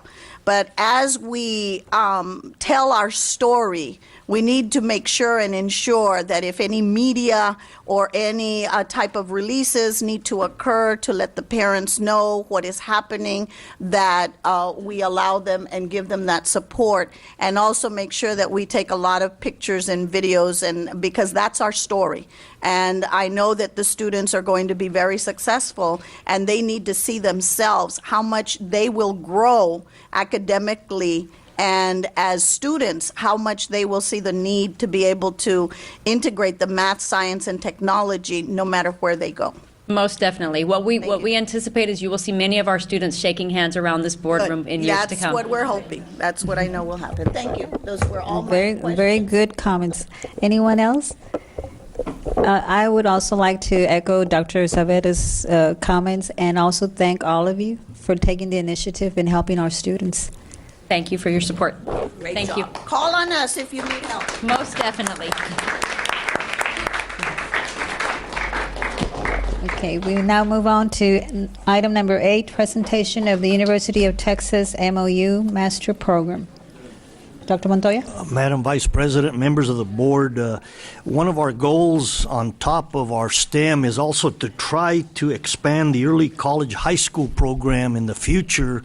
This is a very rigorous program that helps our students, and also to get credit hours through the university at the same time that they're taking their regular high school credits. And at this time, I'd like to turn it over to Ms. Berta Pena to share some information. Thank you, Dr. Montoya. Mrs. President, Dr. Montoya, members of the board, knowing that the state is requiring an increase of college credits earned in high school, the district is working with the University of Texas Brownsville to build a master teacher capacity. How could we offer more courses if we don't have teachers that have a master's degree? So we have to build that capacity. We went to the university, and right away they approved and said, we're going to lock arms and become a partner here. In doing this, we put a survey online for a month, and we put it out to the entire school district so that we could get information on how many teachers would be interested in getting a master's degree. After knowing how many candidates were interested, or those that were very close, because you need 18 hours in the core area in order to teach a dual course, the university and I went to every single high school and we spoke to the potential candidates. The survey indicated that there was a total of 166 BISD teachers interested in participating in a master's program in the core area studies. The district just recently submitted to TA 4 applications for high schools to become a designated early college high school. This would mean that the high school would have to offer 60 college credits. It is imperative to have the staff that could offer online, virtual, distance learning, or the dual courses. It's got to be different than the early college that we have already located in the university. This has to be much more creative, and the university has really stepped up to home plate and said, Berta, we could offer all these other avenues. And then the superintendent of schools has also, through our CRSS training and through our board support, the administration has put out a directive, an administrative guideline for all high school principals. The minimum that we want students to graduate we want them to graduate with 30 college credits, the minimum. And then, of course, the sky's the limit with 60. Wouldn't it be wonderful if our students graduated with an associate's degree? We feel that if the staff has the credentials to teach for the university as an adjunct professor, then each high school could offer more higher-level courses. It is important to meet the challenge of having students graduate with college credits. This year, the early college high school will graduate 100 of its students. 85 of them will have 60 college credits, which means an associate's. And this is the expectation for all of our students. We need to offer more of the college credit opportunities for our students. We need to have that hook to the university. In working with the HR department, we propose, so if we had teachers that were in part of this cohort, could we ask that these teachers teach and participate in our school district for at least 3 to 5 years so that we can maintain some stability? Right now, we have one high school that offers 3 college credits. Last year, they offered 3 college credits, while others went up to 39 college credit. So there's a discrepancy, and the only way we can equalize for all high schools is that we build our capacity. With the help of UTB's Dr. Ruth Ann Ragland, she's the Associate Provost, and Dr. Charles Lackey, Dean of Graduate Studies, and I'd like to introduce them, and I'll give them an opportunity for them to speak to you and address you in just a little bit. But we've partnered to build the number of BISD teachers who get a master's. The university is willing to contribute 1/3 of the cost for 36 hours, which is a master's program, and pledges to find private funding for an additional 1/3 part of the cost for all approved applicants. The district's obligation, if we were to become, if this were to be an endeavor that was approved, will have to contribute the remaining 1/3 part of the tuition and the fee cost for each course for all teacher applicants. The applicant will be responsible for all fees not associated directly with the course required. This is in addition to the cost of the textbook that would be needed. We tentatively have looked at the cost of a course, and teachers per high school, for each high school, we're looking at $2,167.80 per teacher, and we're considering maybe 4 for each high school so that we could start with our core area, and this would be just the beginning. This information to the board is very important because we are not where we need to be right now. I mean, the university is feverishly looking for private funders, and we thought that by tonight we could bring you good news that there were people, some foundations out there that could bring us, 1/3 of the funding. But once we acquire that, we plan to come to the board for your approval so that we could have at least 4 teachers from each one of the 6 high schools become a cohort team so that they can get their master's so that we can build our program. I will tell you that the BISD offers a stipend for teachers that have a master's, and then the university pays $600 per semester if you teach a dual course. So this is something beneficial for the teacher as well, and in the long run could probably pay for the textbooks and the fee monies that they would put in. They would get something in return. This information is given to you as a board as an update to tell you what we're doing and that we're working on this and to prepare us in the event the university acquires the private funding. And at this time, if I may, I'd like to introduce Dr. Ruth Ann Ragland and Dr. Charles Lackey. Good evening, board members, Dr. Montoya. I'm Ruth Ann Ragland, the Associate Provost at UTB, and this is Dr. Charles Lackey, our Dean of Graduate Studies. And we at UTB want you to know that we're just absolutely delighted to be working with you all on trying to expand the capacity for dual enrollment and early college high school in our community.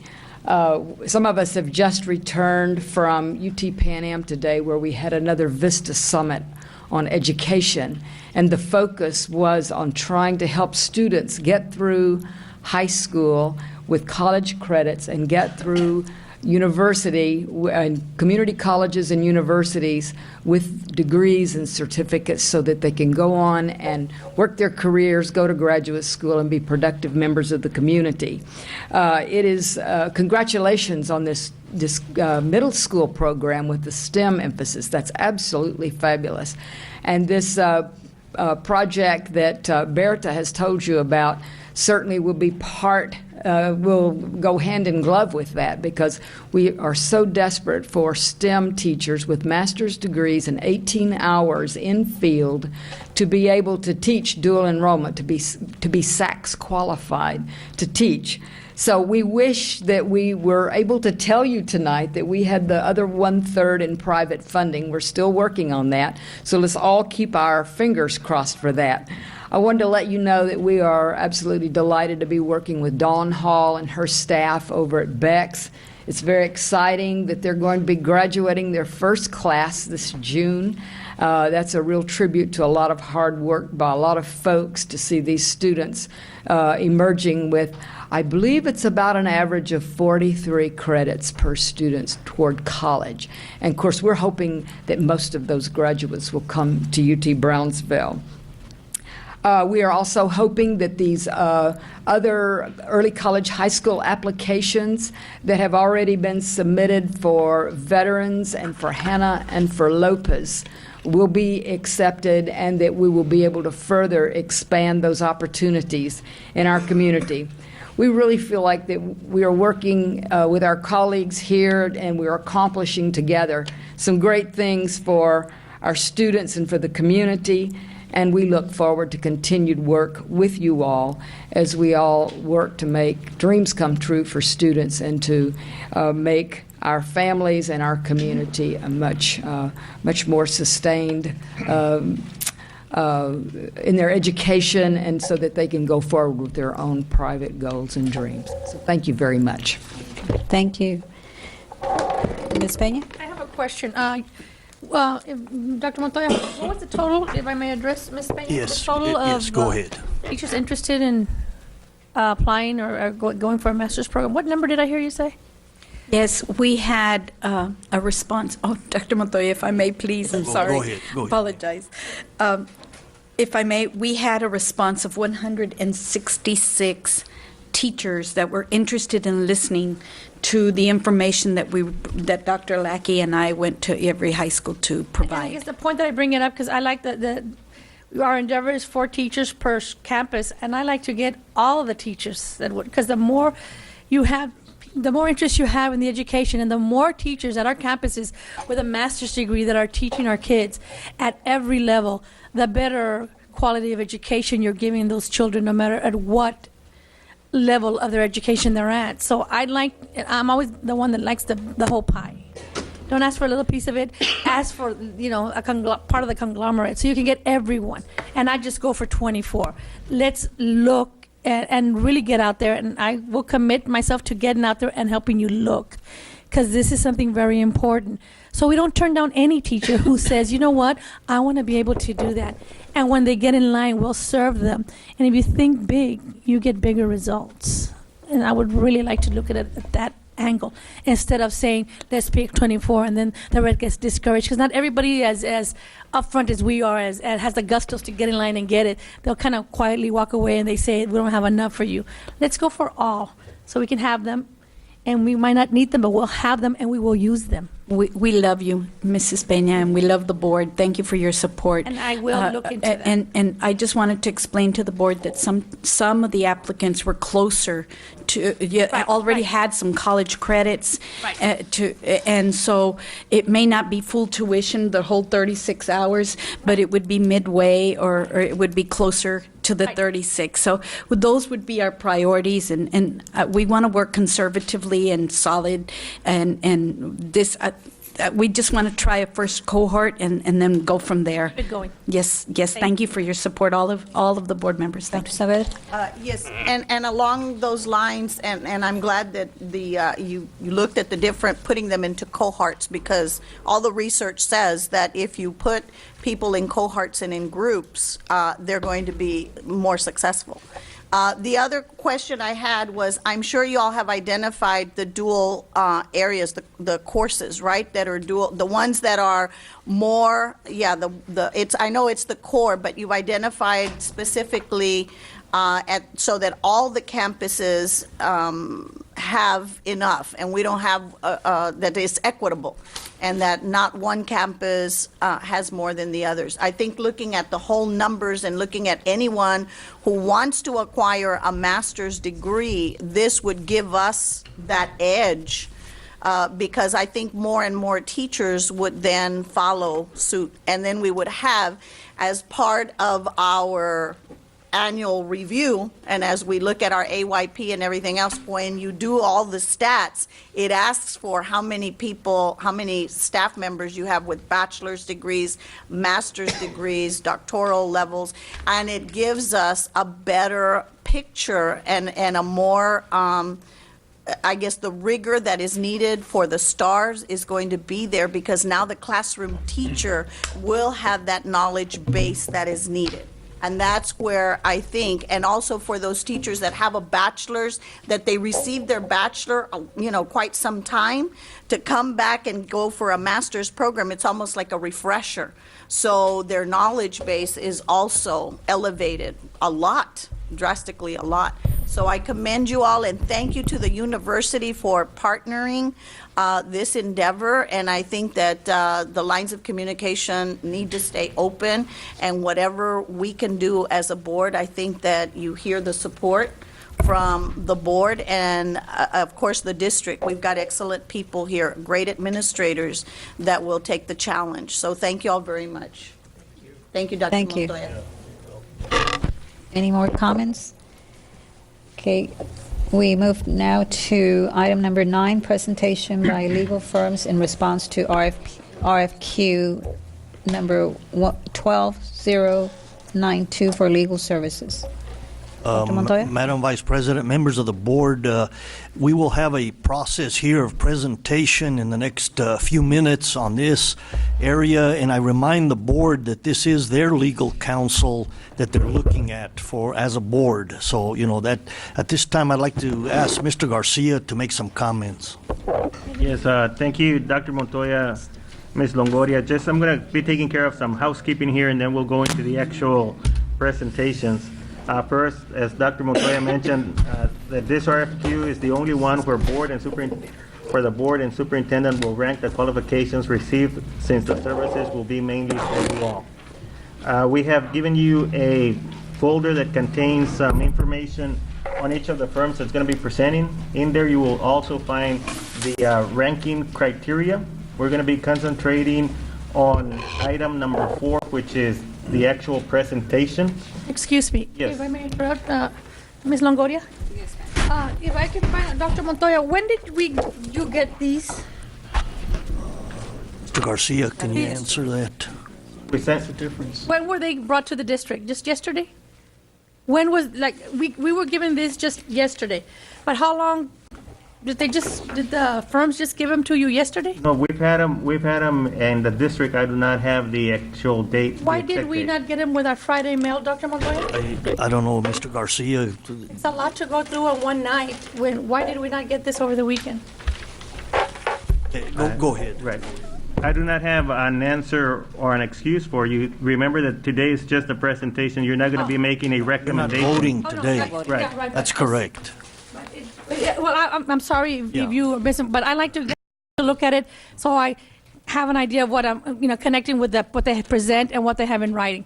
So I don't know about the rest of my colleagues, but I like to get it before, like 2 or 3 days before, to look at it and not to try to pay attention to them and be reading. Yeah. It makes it very difficult.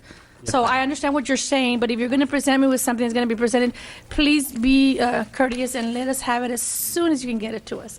Just for my own reading, please. I think, Mr. Garcia, we can follow that in the future. And as he stated, you still have 2 weeks to look at the material and ask questions and see if, who you want to have as your legal counsel. But just for note, when they're speaking, I have notes that I write when I look at. It makes it easier so I can have the answer and make sure they covered everything I had question on what I looked at, only because they presented it to us before. They gave it to us in advance. Thank you. Absolutely, thank you. Continuing with the housekeeping here, the ranking process for all other areas and selection of the firm can be done at a later date during a regular school board meeting or a special call board meeting. I said that we're going to be concentrating on item number 4. Once a firm is chosen, it will be brought back at a future board meeting for the approval of the fees. And just a reminder, not to discuss fees during the presentation. Selection is based on qualifications and not the fees. At this time, I'm going to ask Ms. Rosie Pena, which is our purchasing administrator, to step to the podium and continue with the presentation. Good evening, Madam Vice President Longoria, Dr. Montoya, and members of the board. The Purchasing Department put out to market a request for qualifications for legal services, and on December 9th of 2011, RFQ 12-092 was received and opened.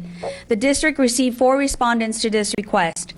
Tonight we have phase 1 of the ranking process, which is a presentation by the 4 respondents. Each has drawn for presentation places, and each has been allotted a time frame of 30 minutes, 15 for presentation and 15 for question and answer. Those that are not presenting will remain in my office until their presentation turn. Also, once again, please be reminded that questions asked must be related to their presentation. Questions regarding their fees are not allowed at this time. The first presenter of the evening is the law firm of Gustavo L. Acevedo Jr. The other firm, please go into my office. And Dr. Montoya, because our firm is one of the firms there, I'm going to step out during the presentation. Yes. Thank you, sir.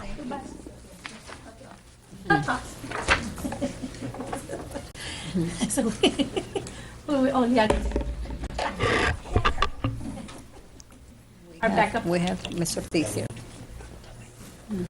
Who's the timekeeper, Ms. Pat? Thank you. Okay. Come on over. Are you ready? You may start now, sir. Members of the board, Dr. Montoya, my name is Gustavo Acevedo Jr., and with me is Cynthia Beekler of Beekler & Associates, and we'd like to thank you very much for allowing us to make this presentation of our proposal to you tonight. I was going to be brief because I was going to say our proposal speaks for itself. Unfortunately, you haven't had the time to study it, but you will be over the next few weeks. I will point out certain areas, and I'd like to start out by saying that Cynthia Beekler, myself, and William Beekler, Bill Beekler, would be the third attorney involved as part of this proposal, bring over 75 years of law experience to the district. I've been practicing school law since law clerk. Cynthia Beekler has been a hearing officer with the Texas Education Agency and has practiced school law for her entire career, as well as Bill Beekler. As I said earlier, as Dr. Montoya said earlier, the relationship between the board and the school attorney is probably the most important one after your superintendent. You guys are the team of 8, but it's up to the attorney to make sure that you, as the team of 8, can accomplish the goals and that you've set for the district. And I believe that we can provide that kind of expertise and bring that kind of knowledge to the district. Our approach with respect to our proposal, we will be primarily responsible for day-to-day personnel issues in working with your current in-house general counsel.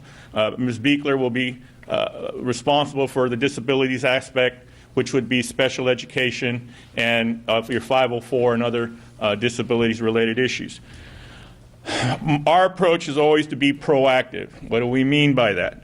Well, it's, if you remember that old commercial, the Fram oil filter, you can pay me now or pay me later. Better to spend a little money up front than have a big explosion later.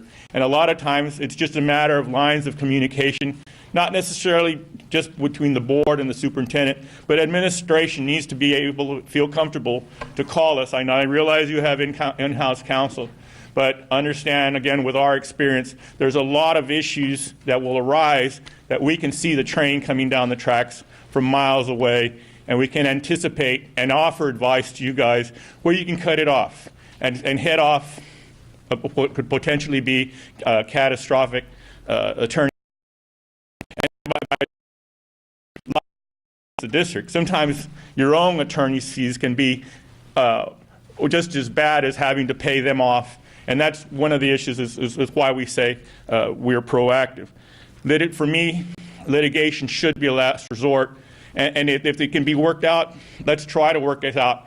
And then many times it has to be just a business decision. Now, we understand that there will be matters of principle, but matters of principle are not necessarily issues related to business and the bottom line. Referring to our proposal, I believe that if you look at our list of clients speaks for itself.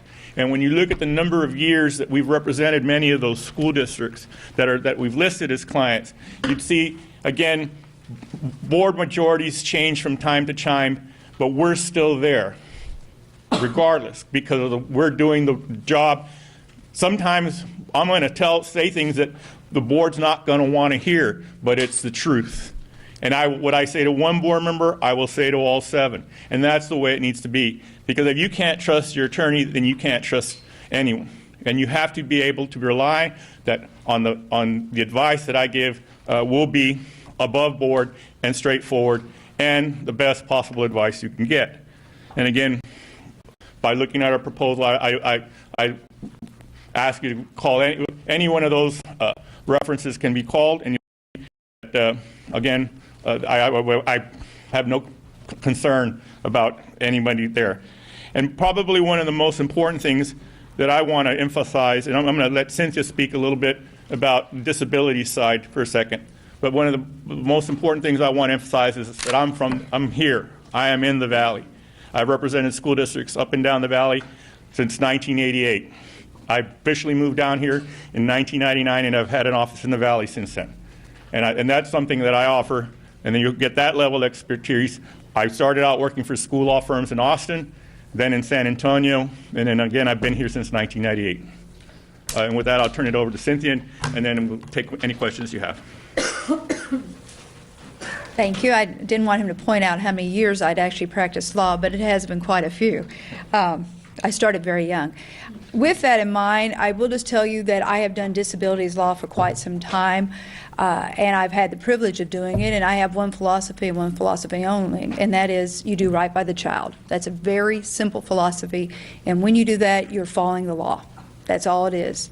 And I have had the honor of representing people for quite some time in this area, and we have an incredible winning record, and simply because that's been our philosophy. There's no point in not doing right by the child. So if we look at a case, and sometimes kids do fall through the cracks, and if there was an error done, then we fix it. But we still prevail every time.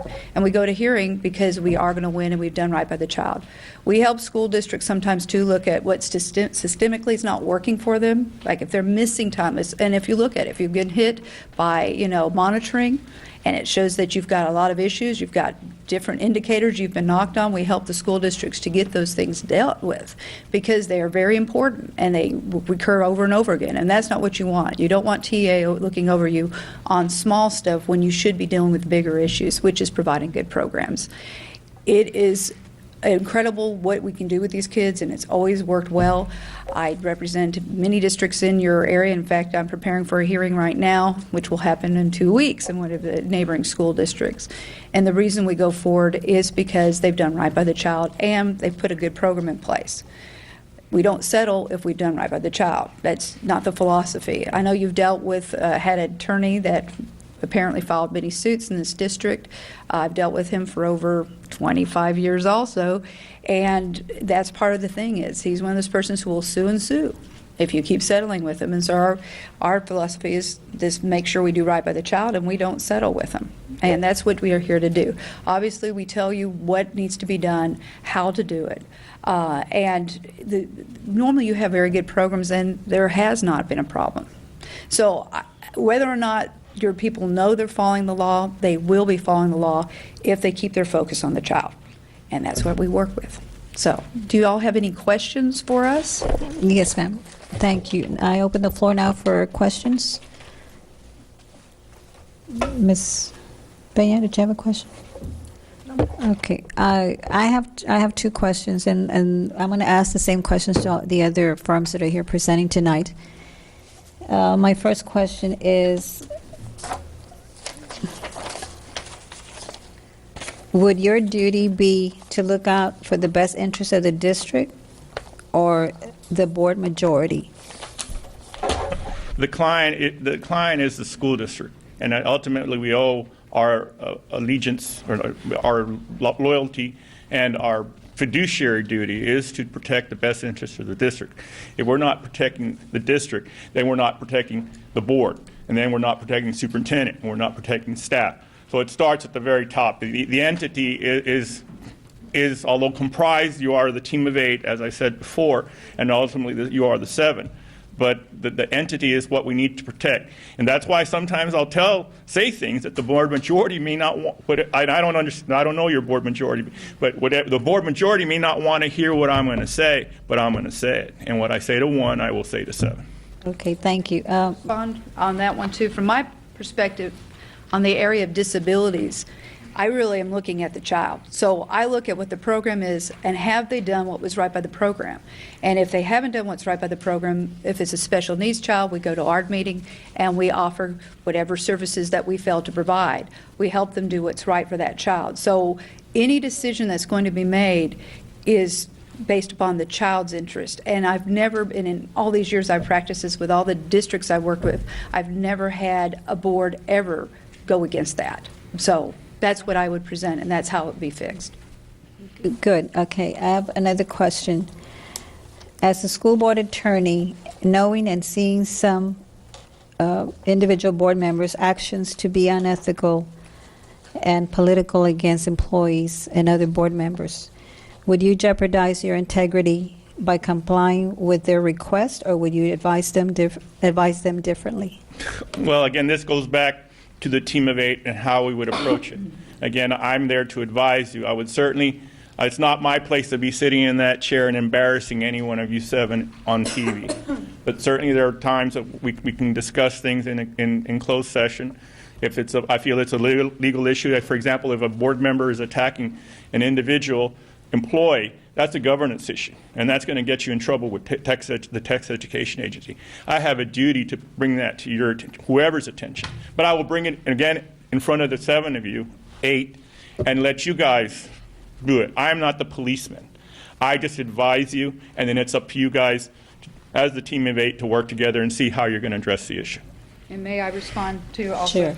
I can give you an example of what I've dealt with, sometimes even when schools have gone forward. And let's say we get a open records request or we get some public information requests. I've had them with some paperwork that did not say things that they probably wanted to be revealed and to be sent back over to the parents of the persons with disabilities and the rest. And let's say, can we destroy it? And I've had people say that, or can we not give it? And I would say, absolutely not. You are required to do that, and it's illegal not to, and it needs to be produced. And so if we are worth our weight of anything, is to tell you what to do legally and to keep you legally honest as to what's going forward. We have to do that. And if our advice isn't taken, or you don't want our advice, then it's not a good match. It's not a good relationship at that point, because you have to be able to trust your attorney to keep you legally doing what you're supposed to do. And if you don't have that relationship, I actually think sometimes it's just as important as the relationships you have with your family members. Those are the people you trust. And if they can't tell you you're doing something wrong, you should invite your uncle to this wedding or whatever it may be. It's the same thing. You want your lawyer to be able to tell you things that you may not want to hear, but you need to know. And that's where our stance will be. We need to tell you what you have to know, not what you want to hear. And that's how we will always present. we're going to tell you what you need to know. Okay, thank you very much for your presentation. And as we say in court, may we be excused? Yes, you may. Thank you. Thank you.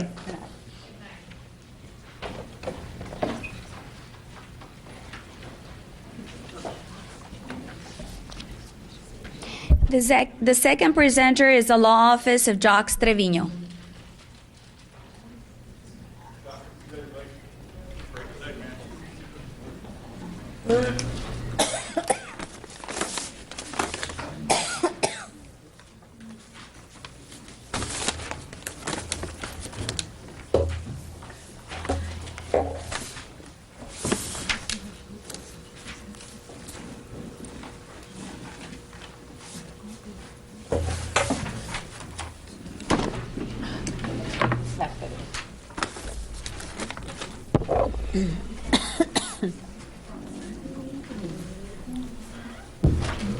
We can't start till we're all done. Right.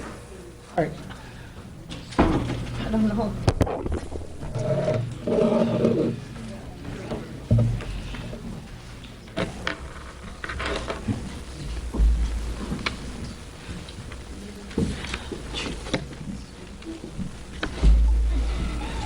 They can't start till we have a quorum. Yeah, that's why you're talking? Well, yeah, because I want to give me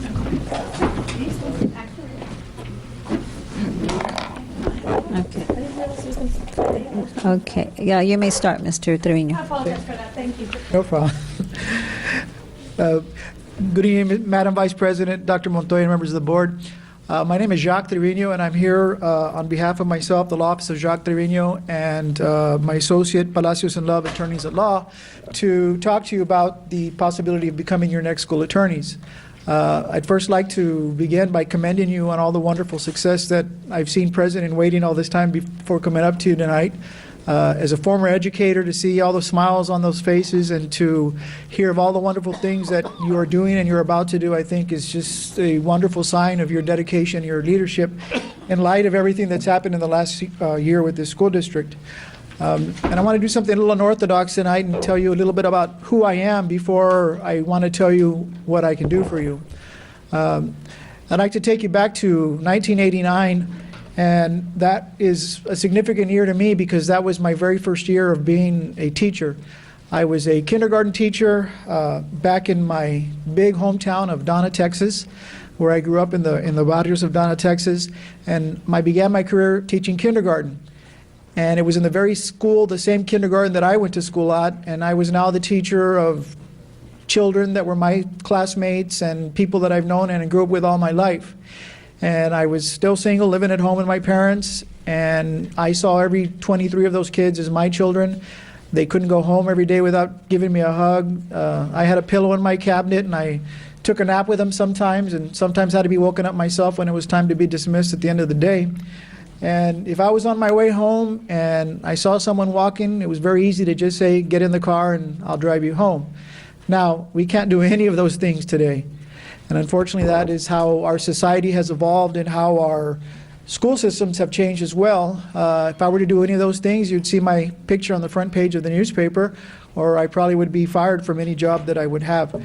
But after being a teacher, I went on to become an administrator and a central office administrator as well. And then I decided I wanted to do something else with my life, and then I went to law school. And I have been blessed tremendously by being able to incorporate all that I learned in education and being in the trenches on the day-by-day basis, combined with my background in law.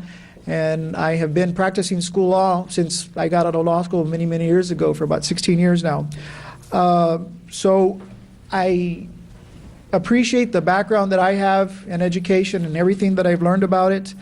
I think it has made me a very, very strong and successful school attorney.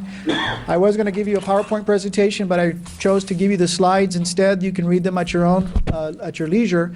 You also have in the manila folder that I gave you just some excerpts and some samples of our work product, some of the documentation we've submitted to TEA or to various agencies or responding, or all the required tasks that or made of a school attorney, as well as a few staff development presentations that we have made in the past, because I truly believe in preventive law and preventive education in order for us to be a bit better educators and also to be more aware of what's going on and what our laws are. So I have been practicing law for 16 years now. And during that time, I've represented various school districts in various capacities throughout South Texas. I also have been, since 1999, an adjunct professor of school law in UT Pan American in Brownsville. And many of doctoral and graduate students that have gone there, I'm glad to say, have been my students and have gone on to success. Mr. Palacios is also a former educator. And he currently is a board member for the Edinburgh Consolidated Independent School District and had a responsibility with that board tonight and was unable to be here tonight. But between the two of us, we have a combined force of 7 attorneys and 5 administrative staff members who are more than able to meet the needs of your school district and of anything that would be required of us in this. Now, when a school district is looking for a school attorney, there are many factors that they have to take into consideration. One is their background. One is the quality of the service that they can provide to a given school district or organization, their personality, their accessibility, and of course, most importantly to a school district or any governmental entity is how much is it going to cost you. But the bottom line is you need someone that you're going to be able to trust. You need someone from whom you're able to take strong advice and make some very, very harsh decisions sometime. And I believe we are the people to do that job for you. In reviewing your request for qualifications, we feel that we can fulfill every single duty and responsibility that you have listed as far as requirements to be counseled for this school district. My background in particular is that of special education law. I was a special education teacher, and my doctoral dissertation was in fact on special education in 504. And I've been through numerous due process hearings all the way up to federal court and above. I've been involved in cases that have gone all the way up to the Supreme Court. I recently came back from Washington and dealing with the people at Department of Justice and the Department of Education and the FCC having to do with millions of dollars in an E-rate issue, which we were challenging and we were able to get done as well. So I believe, again, once again, we have the necessary expertise, the support, and the staff to provide the services for you. And in the slides itself, there are just some pictures of all the various governmental entities that we've worked for and with, all the way, again, from the Department of Education in Washington to TEA and your regional service centers. There is some information regarding our some of the past accomplishments we made, several of the cases that I have been involved in. And one other thing that we dedicate ourselves to is that of community service. We get involved in toy drives. We get involved in Dr. Seuss Day. I love to wear that silly hat and read to the kids.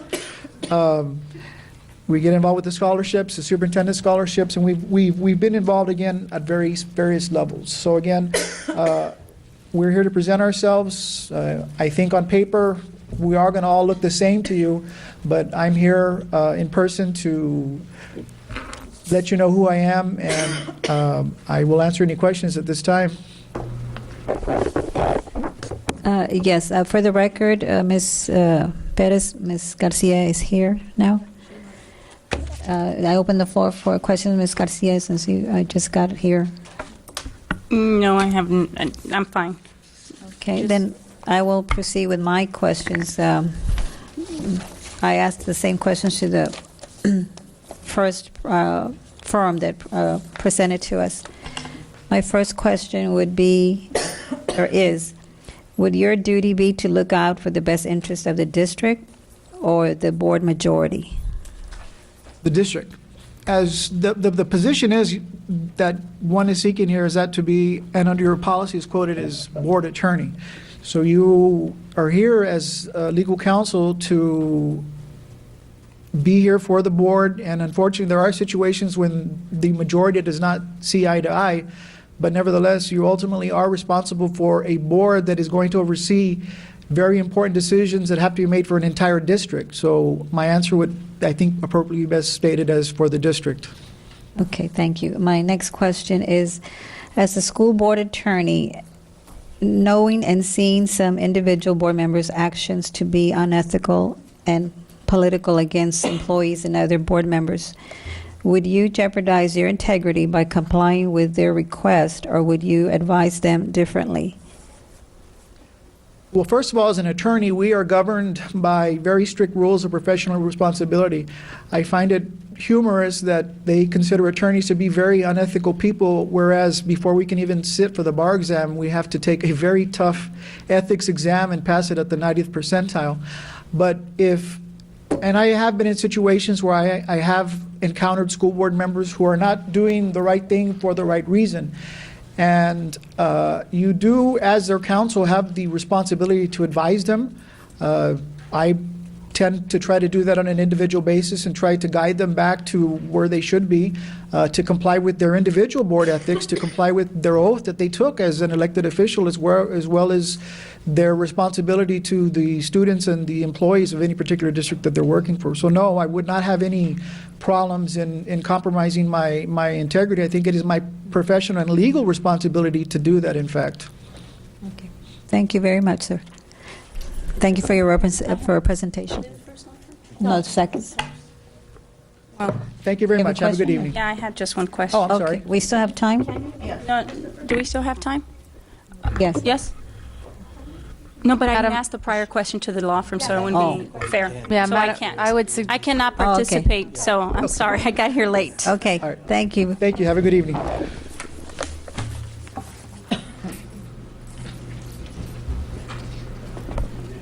The next firm presenting is that of Thompson Horton.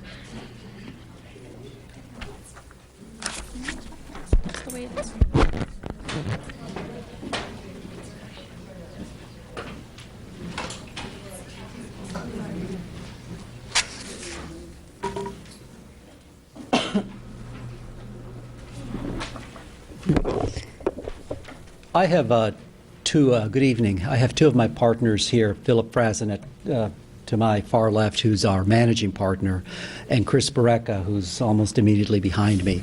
We're going to stand here. I know your time is valuable. Philip is going to start as our... You have 15 minutes. Thank you.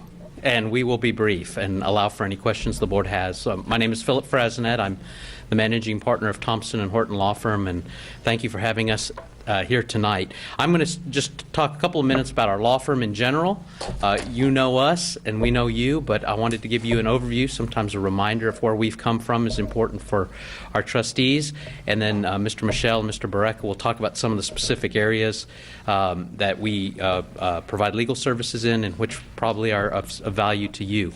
Our law firm is a fairly young law firm, but we're not a young practice. We've been around as Thompson and Horton now, coming up on we're in our fourth year. But this practice goes back decades, back to when it was at Bracewell and Patterson, and then Bracewell and Giuliani Law Firm. It is a practice that is dedicated to representing school districts around Texas. We focus on school districts and colleges. That's the focus of our practice, and that's what we do.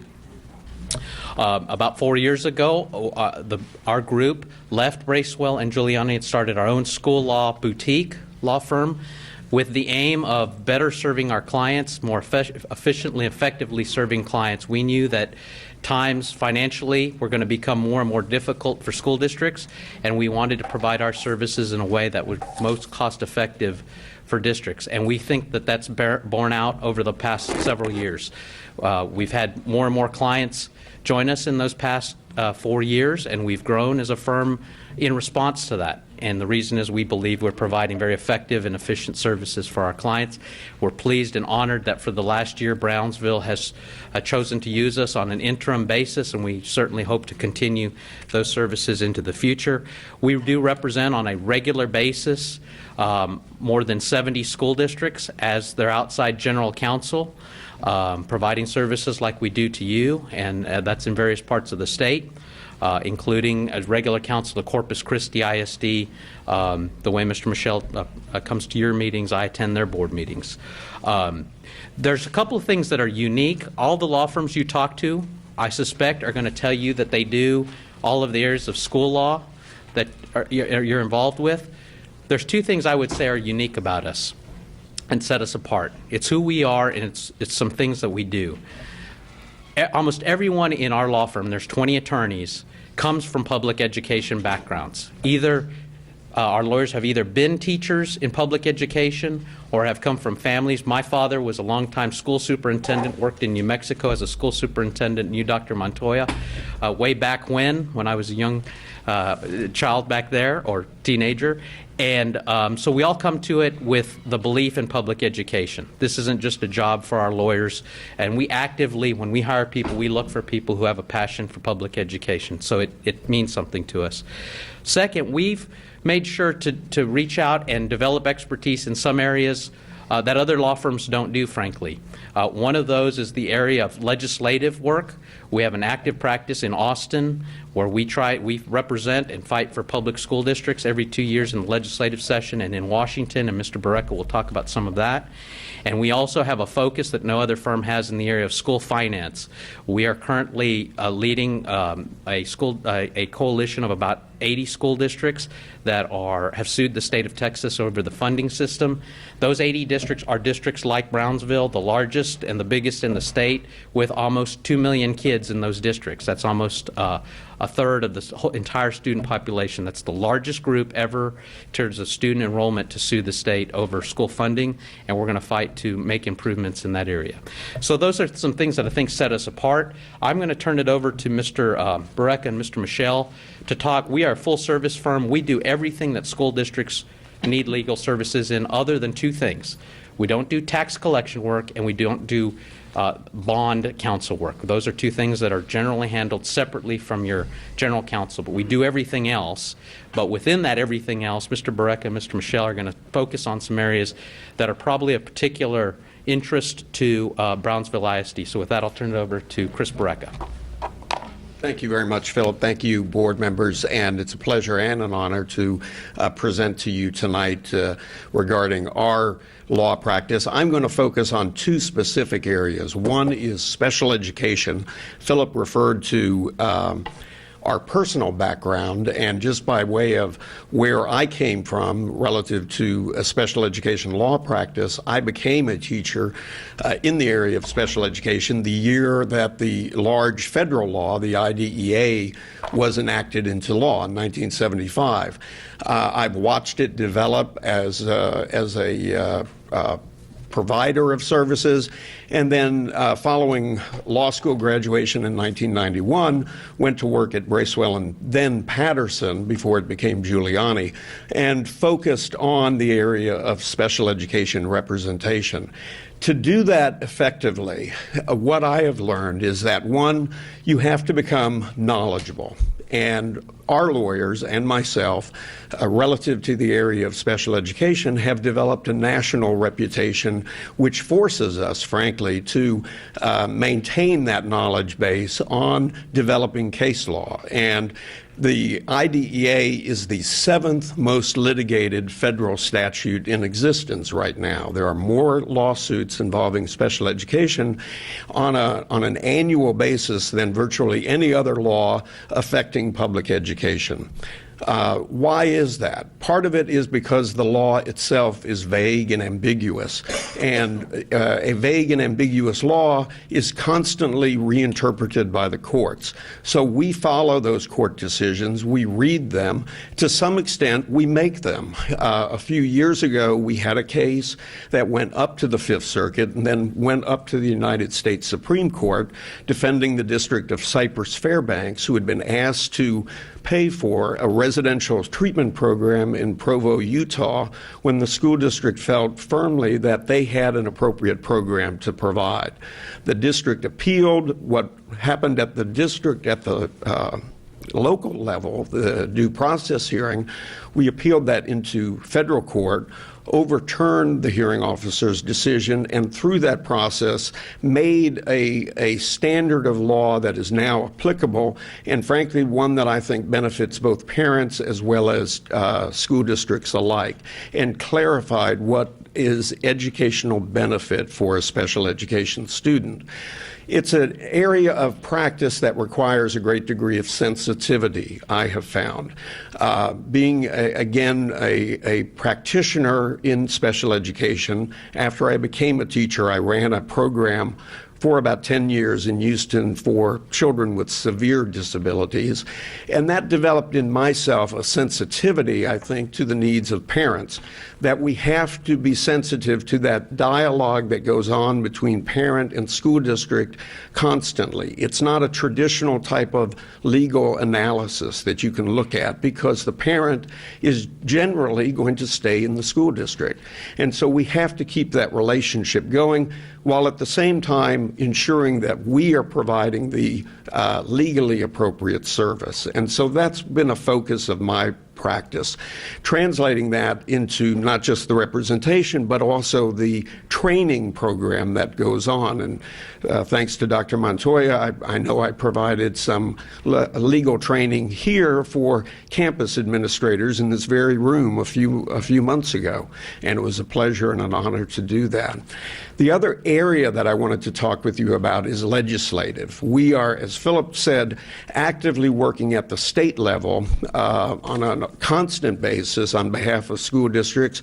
Our most recent legislative session saw 4 or 5 bills passed in the area of special education, but also bills dealing with Chapter 21, the teacher employment area, and making that process both easier for school districts, less costly for school districts, and more efficient for everyone in the long term. We have done that at the state level. David Thompson, myself, Philip, are all registered lobbyists before the state legislature. We also did that at the federal level. In 2000, we worked actively on the IDEA itself and implemented what we consider to be several very significant changes on behalf of a coalition of school districts, around 25 or so, that banded together with a certain idea to create a more logical process within that law, and we believe we were very successful. So from that standpoint, just looking at these two areas, this is a practice of law that, as Philip has said, we are all passionate about. We feel very strongly that a school district deserves the best type of representation, and I'm going to turn this now over to my partner, Arturo, who you know well, for some closing comments and closure to this presentation. Thank you. Thank you. I just want to simply point out 2 things. I think, one, if you look in the material, you'll see that our lawyers have been very active in a lot of the issues that affect not only your school district but others, in terms of a First Amendment, in terms of whistleblower, in terms of the amendments to the American with Disabilities Act that define disabilities. You'll see our lawyers have been there at the trial all the way to the U.S. Supreme Court stage. The other thing that I want to say is I think for a school district to be effective, at any level, with any group, there has to be teamwork. That's the only way that you really make improvements. You have to have the administrators, the legal assistants, the board, all working as a team. And that's where you begin with, for example, in discipline or some of these types of claims, you begin with the documentation, training at the beginning. It has to be constantly reinforced, active involvement by your HR, administrators who understand and care about it, and board that is open and treats issues openly and fairly. All of that is very important. I think the lawyers can facilitate that, but I think, like, as you know, any organization really has to have all its parts working, and a lawyer is a support group for your organization. And we think we can do that as well as anyone. Thank you. Okay. Thank you very much. Oh, you still have 3 minutes. You like to add? Okay. Do you have anything else to say? Or I thought just that we've said, I think, the essence of what we need to say, and we can answer more through questions. Okay. I have two questions to ask. I asked the other firms that presented already the same questions. My first question is, would your duty be to look out for the best interest of the district or the board majority?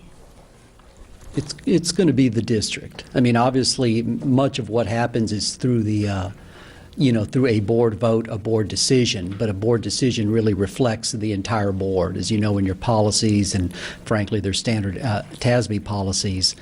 Ethically, board members need to support decisions of the board, and ours is to support the district. It often works through decisions of the board, but lawyers owe a duty to the district. Okay, and my next question, as a school board attorney, knowing and seeing some individual board members' actions to be unethical and political against employees and other board members, would you jeopardize your integrity by complying with their request, or would you advise them differently? I think I'd have to advise according to the law. I speak only not for myself, but for the people in the firm. I think it's important for lawyers, particularly outside counsel, and really any counsel, to provide independent advice. And you can only do that by making sure you understand the facts in the first place, but then just simply applying the law, and then whatever consequences flow from that are the only consequences that are going to benefit any single employee, the board, the district, or the lawyer. Thank you, sir. Thank you very much for your presentation.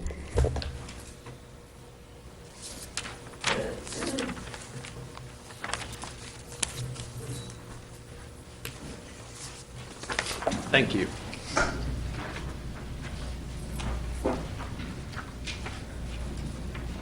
The last presenter of the evening is the firm of Hensley Schwartz.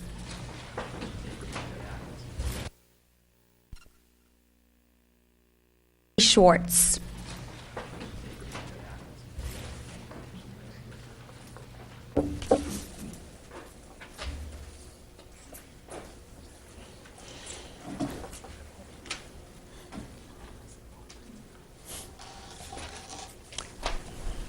Good evening.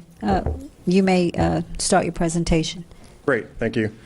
Try not to keep you guys late since we're the last ones here.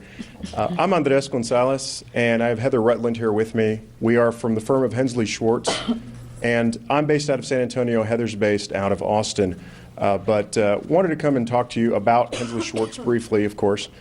The firm was built or established in 1936 by J.C. Hensley. The firm is a women-owned firm. We are a hub or a historically underutilized business. And I think because we're a WBE and because we're a hub, we can bring a little bit more to the table than some of the other law firms you may have heard from tonight. We have a statewide presence. I'm in San Antonio. Heather is in Austin. We have Houston, Dallas, and Fort Worth.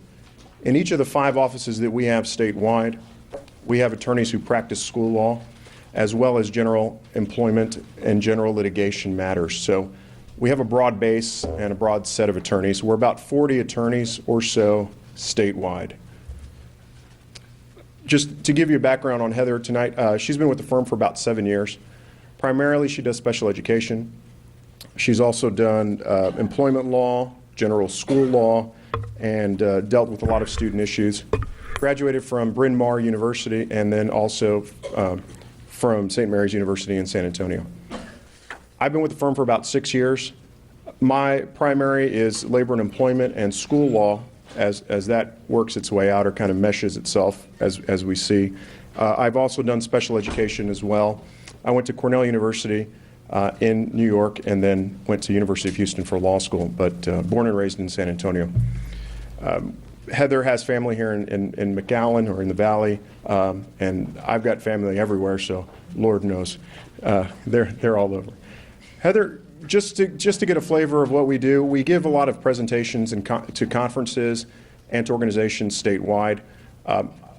Between Heather and myself, we give presentations often to TCASE, to TASB, to TASA, especially in the Midwinter Conference, and we also do CLEs, general CLEs for other attorneys around the state. So These are things that not only the two of us do, we do it regularly, but there are also other attorneys in our firm who do these things as well.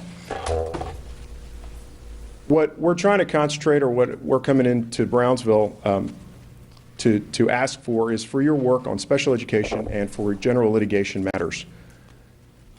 As far as litigation goes, we are on most panels for insurance companies. We're on Chartis, Zurich, TAPS, and those, just to name a few. I'm not sure which one covers Brownsville, but at least probably one of those covers here. We have done a number of things for school districts, including construction law, employment law, bus accidents, student discipline issues, student and teacher harassment, and then, of course, firing and hiring of teachers and administrators throughout the state. To keep it brief, we are sensitive to financial and economic concerns that are affecting all school districts around the state. And in saying that, we are willing to work with you guys to develop a good relationship and not to burden you economically or financially in any way, shape, or form.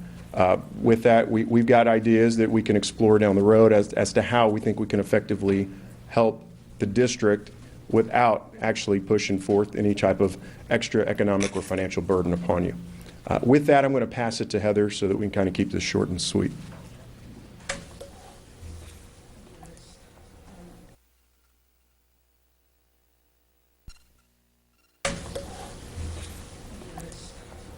As Mr. Gonzalez said, I'm Heather Rutland, and I am with the Austin office of Hensley Schwartz. And I do want to reiterate our commitment to being sensitive to financial needs and to the utilization of your resources. And to that end, I would like to talk a little bit about the sort of the inherent philosophy of our law firm. I think it's important that you guys know that going in. We have a preventative approach. In fact, we have a school preventative law program, which SPLP or SPLAP around the office. And the point of that is to be proactive rather than reactive, and to do the small things that can keep issues from becoming large things.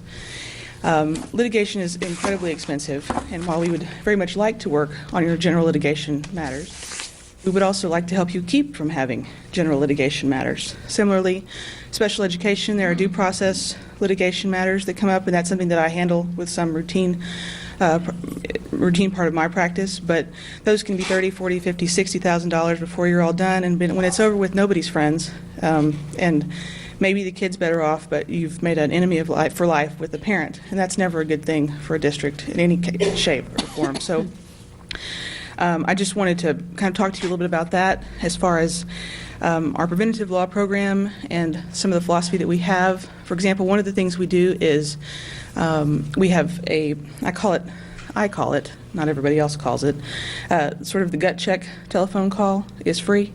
Not every law firm does this, but we feel it's really important when you have a situation, whether it's your superintendent, your CFO, your HR director, your in-house counsel folks, staff attorney, they have a question or they're about to make an action or take an action or do something that could have some serious consequences. The ability to pick up the phone and say, hey, let me just run this past you, can save you all a lot of money, a lot of time, a lot of trouble, and ultimately a lot of headache. And so I call those the gut check phone calls, and those kinds of things when you call, and we can answer it off the top of our heads, most of which we can, because as I said, and as Andres said, we do concentrate on school law, and the two of us are school law.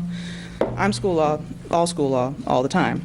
And so serving in general capacities as well as special ed capacities. And so that's helpful. We find our clients take full advantage of that, and many times we just confirm what they're already in the middle of doing, and we give them the confidence to go forward. Other times we're like, hey, there's a red flag in that sentence. Let's back up. And that can be the difference, as many of you, I'm sure, can imagine, between a grievance, for example, and not. That was a lot of time, a lot of energy. You've gone through all three steps of the grievance, and we've spent time up here as a board. We'd very much like to save you that time. So that's one of the things we do with regard to those phone calls. We also are very committed to trainings and workshops. I particularly do a lot of special ed workshops for staff and administration. Special ed, whether we talk about special ed, but we're really talking about the Individuals with Disabilities Act. We're talking about Section 504, which covers handicapped children specifically. And then there's also RTI, which is the response to intervention, as I'm sure you guys are aware of, which basically affords every child that's struggling in your district the opportunity to succeed. And those all fall under the umbrella of special education.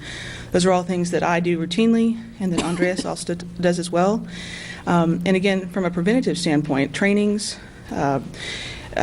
seminars, workshops. We do a Principals Academy every year for many of our districts. 504 is particularly confusing to a lot of administrators, and so annually, whether you've been a principal 10 years or it's your very first year, we do Principals Academies to keep people updated on what 504 is, and frankly, it's changing a lot these days, so it's even more important. So that's another thing we do. Again, it's all part of de-escalating conflict before it becomes litigation, which is the proactive part of our law firm's philosophy. And then just to kind of run down the special ed things that I do personally and do routinely that would be of service to you. Hopefully, many of these would be preventive. But as I said, I do due process litigation, so which includes sometimes mediating. Hopefully, you're in a position to mediate with the parent. But if you do go all the way to hearing or even to federal court, we are prepared and able to handle those matters for you. Similarly, discipline is a thing that comes up daily for your administrators, and also, depending on the situation, it may be coming before you if the parent files a grievance. Discipline with special ed students is particularly tricky. There are procedures and protocols that have to be followed or everyone gets in trouble. That's the kind of thing we train on, and that's the kind of thing that we also try to monitor. I, for example, attend some of these things. I was actually at a manifestation ARD this very morning trying to decide whether a young man should be expelled or not based on some disability issues. It's an important question, and you need to make sure that you do everything right because you're making some serious decisions about that student's life. Trying to think if there's anything else. Obviously, any kind of compliance issues, TEA complaints, things that are routine, some of which you may handle in-house, we are always a resource for. Sometimes, again, we're just a backup, and we look at the records, we double-check things, we make sure all the I's are dotted and the T's are crossed and that you're in good shape. Sometimes we do it from the ground up. It just kind of depends on what y'all need. And then finally, I guess it's important, I'd like to touch on that we do have a significant amount of experience with regard to bullying and with discrimination issues, especially with regard to special ed students, but not necessarily. And as you all know, I'm sure that bullying issues are more prevalent, or at least they're certainly more present, and people are more aware of those in the communities. It's a hot topic, it's an important topic, and it's unfortunately a topic that's becoming more and more litigious as school boards unfortunately are blamed. School boards and school administrators should, I don't want to say blame, but the fingers start pointing back at the district sometimes, and you have to be ready for that and hopefully prevent that. So I do want to let you know we represent a number of districts, number of small districts in South Texas, as well as some districts that are sort of comparable to your own. I think it's important that you know that we have experience there. Fort Worth ISD, Austin ISD, Waco ISD, those are all clients that we routinely work with, so that you guys have some sense that we have a broad, as again, statewide presence, but also we have experience working with districts in roughly your geographic and demographical makeup. So I think that's all I have. If there's, do you have something else? No. Open up for questions. Okay, I only have two questions, and they'll be the same questions I asked the other firms. Would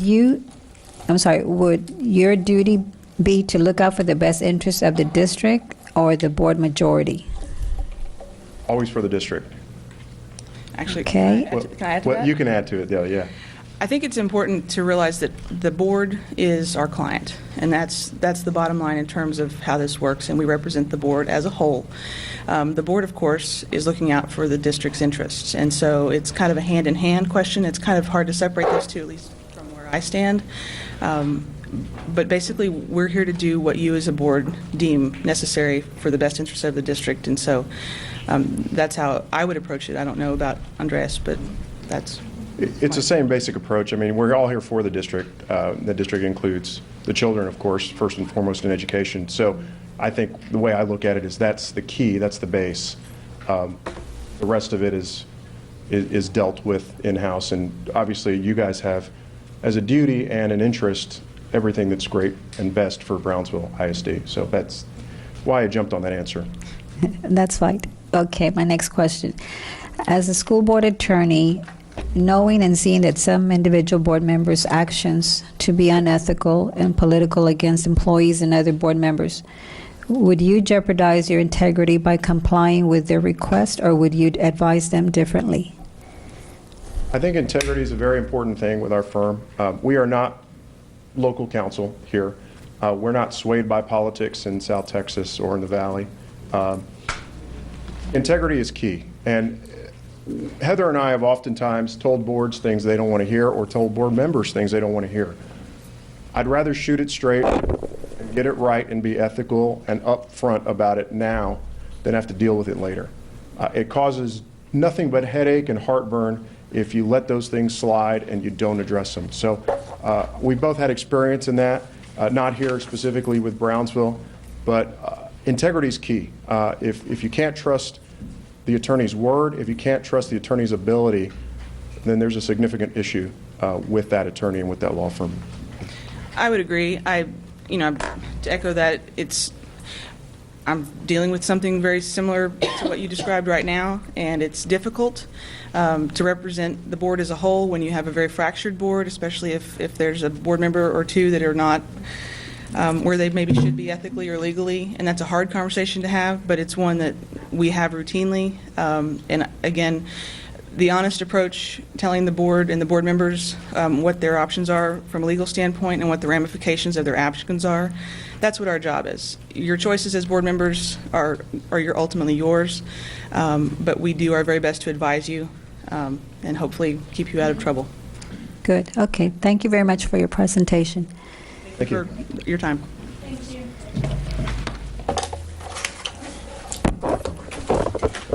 Okay, now we move to item number 10.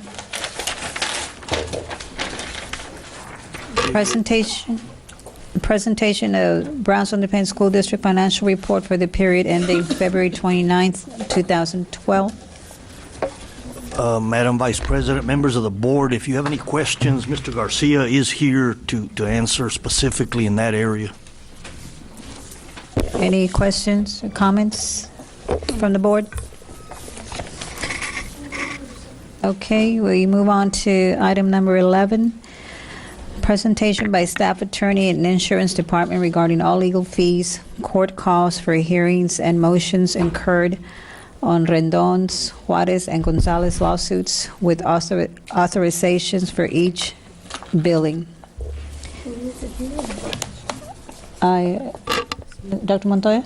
Madam Vice President, members of the board, I think our legal counsel, Mr. Michel, needs to address that area. Okay. I will, I think Ms. Ortiz has most of the information, but I will say that there's probably still more to come. We've spoken with the insurance company. They've believe obviously that we're entitled to the bills and also to the reports and assessments and budgets by the firms, which is how they determine on what basis they pay. And they've asked the law firms to provide it to the district, so we're getting that together. I'm not sure we'll have everything complete, but I believe that both Ms. Ortiz and Mr. Garcia have more information. Yes, Dr. Montoya, Madam Vice President, members of the board, I do have some of the figures that you that were requested. Then I have those broken down. I do want to let you know that we received most of these figures that were paid by the district. Of course, we received that right away. Mr. Garcia provided that to me so that I could present that to you tonight. However, the other information that was provided by the insurance company was received to us just late this afternoon. So I apologize, but I will have this typed up for you all and provided for the Friday letter for Dr. Montoya.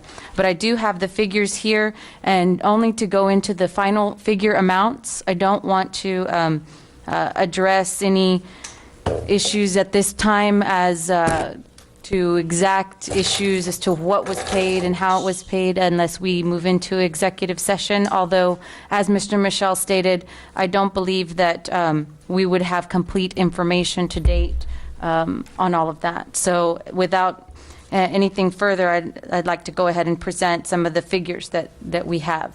In the Rendon matter, we have paid the amount that was paid by the insurance company to Denton, Navarro, Rocha, and Bernal Law Firm is $6,292.75. Also, the district has not made any payments on that specific matter to Denton, Navarro, Rocha, and Bernal. As to, there's another law firm of Strasburger and Price. The amount paid by the insurance, which is actually, from what I understand and what I received late this afternoon, is that this is in invoices that are still pending. I don't think that it's been paid out, but we'll get that confirmation. But it's in the amount of $217,318.84. Excuse me, what law firm was that? That was to Strasburger and Price. This is all still on the Rendon matter. And that's I'll have another law totals firm for you. besides Navarro? Yes, ma'am. Do we have a detailed report as to what exactly they did in this file? And that's what I was, what Mr. Michel and I were discussing, which is that we don't have that complete information yet. All we were provided late this afternoon was the figure. Okay. For the record, I'd like to state that in the prior administration, I had requested a detailed weekly report or monthly report from these lawsuit cases. It is my understanding that it is the right of the client to request for any detailed report as to a breakdown as to exactly what these attorneys were doing and how and why they were getting paid that amount. So can we make sure we follow up that they give us a detailed breakdown exactly what they were focusing on that case and what work they did, or how many hours they were being. I know that it came from the insurance, but apparently what we're trying to get down is the bottom of the how they exhausted the fees of our insurance. And for clarification, the public deserves to know and has the right where the money has gone. Yes, so ma'am. If you can proceed, I'll follow up with that. Also, still on the Rendon matter, law firm of Adams and Graham. The amount that was paid by the district was $27,032.93. Don't have any record of anything being paid by the insurance at that time, as we were within our deductible. Also, on Rendon matter, Jones, Galligan, Key, and Lozano, the amount paid by the district was $3,644.24. So on the amount paid on the Rendon matter, the combined total was $254,288.76, with the amount of being paid by the district is $30,677.17. That was our portion that came out.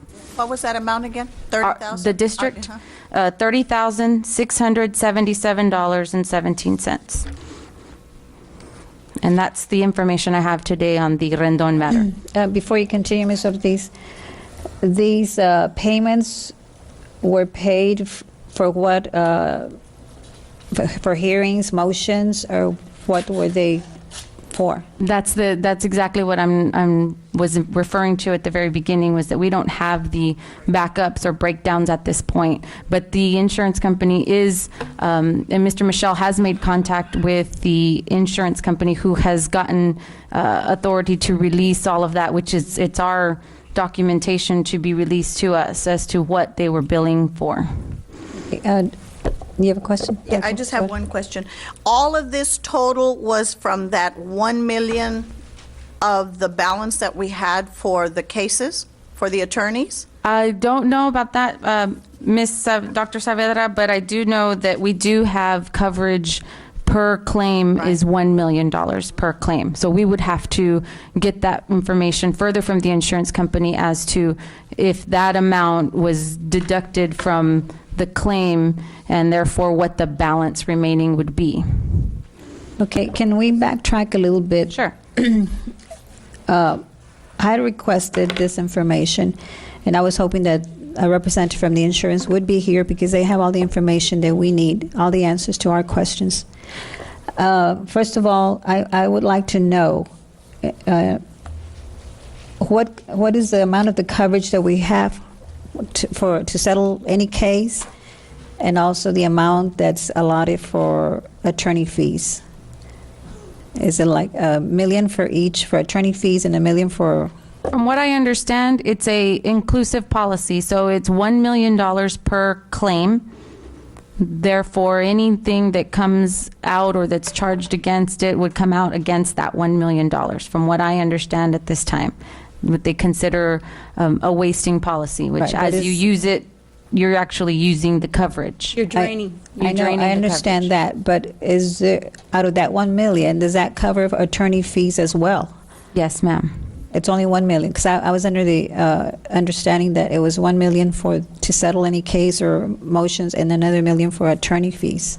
Right, and that's the further clarification that we would need from the insurance company as to what balance is remaining and what amounts they were actually deducting from that coverage, if any.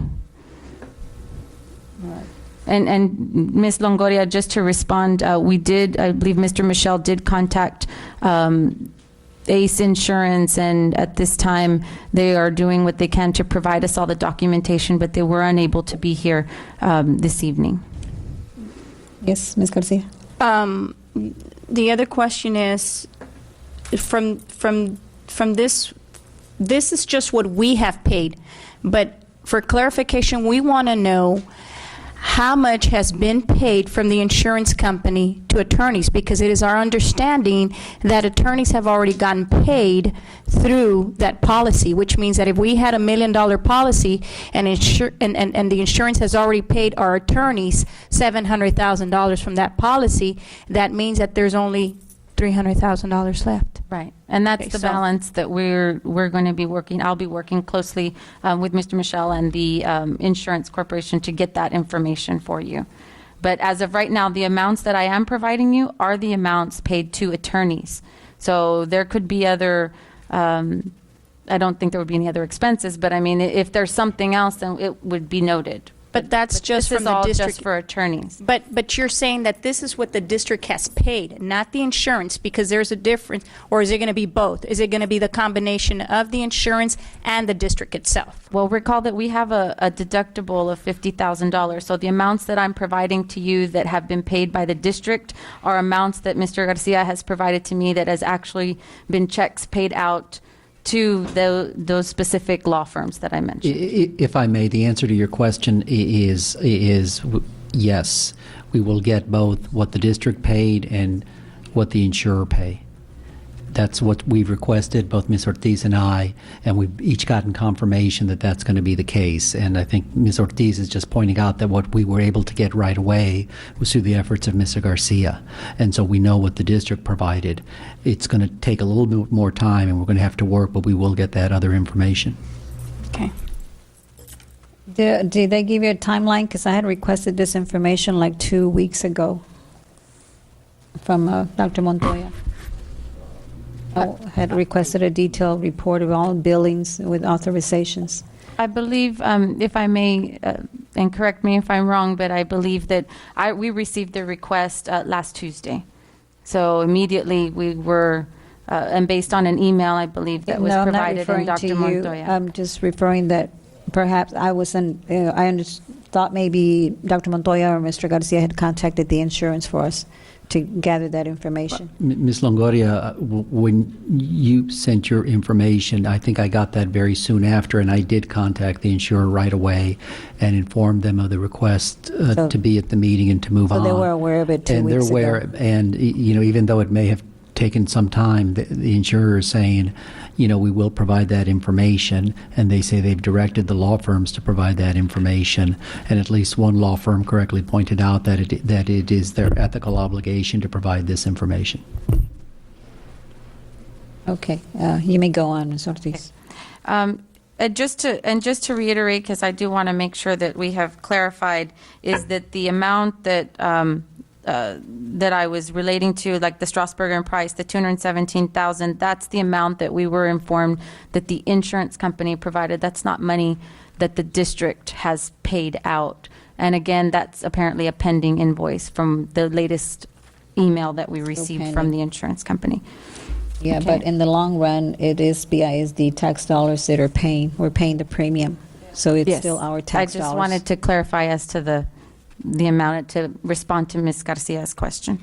And moving on, the Juarez matter, the district paid to Adams and Graham LLP $52,880.64, and the amount paid by insurance is $55,000. Also, in that same matter, the district paid to Jones, Galligan, Key, and Lozano $13,375.45, leaving the amount paid by the district to be $66,256.09, and the amount paid by insurance of the $55,000, of a combined total of $121,256.09. Can you repeat that total amount? The combined total? $121,256.09. And there's still to come, right? There's more to come on Juarez's case. Yes, ma'am. That's still ongoing litigation. Okay. I need to ask this also before we go on.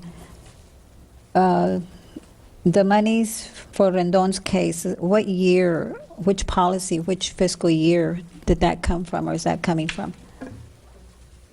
I believe it's from 2009 was when that was instituted, but I would have to get ultimate confirmation from the insurance company. Okay, that's why I wanted the insurance people here.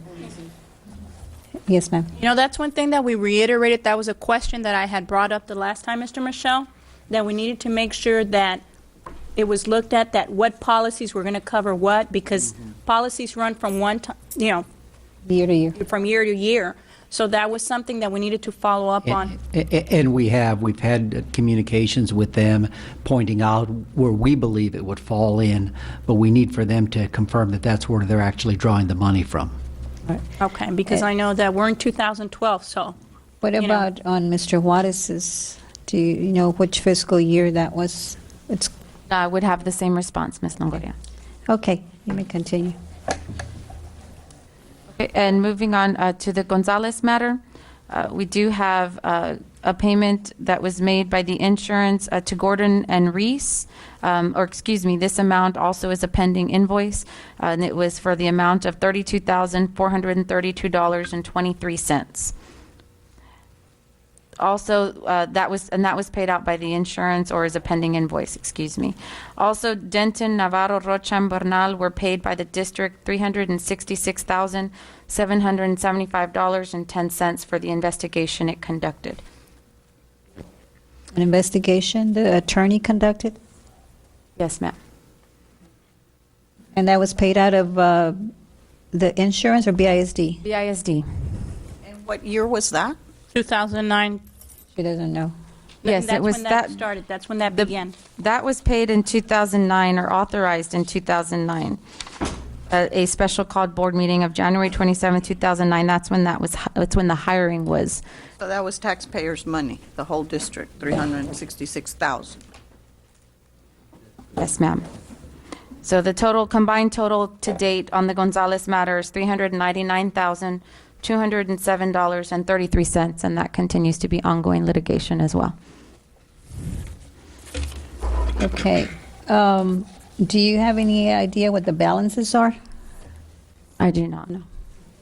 Okay. Let me ask you another question.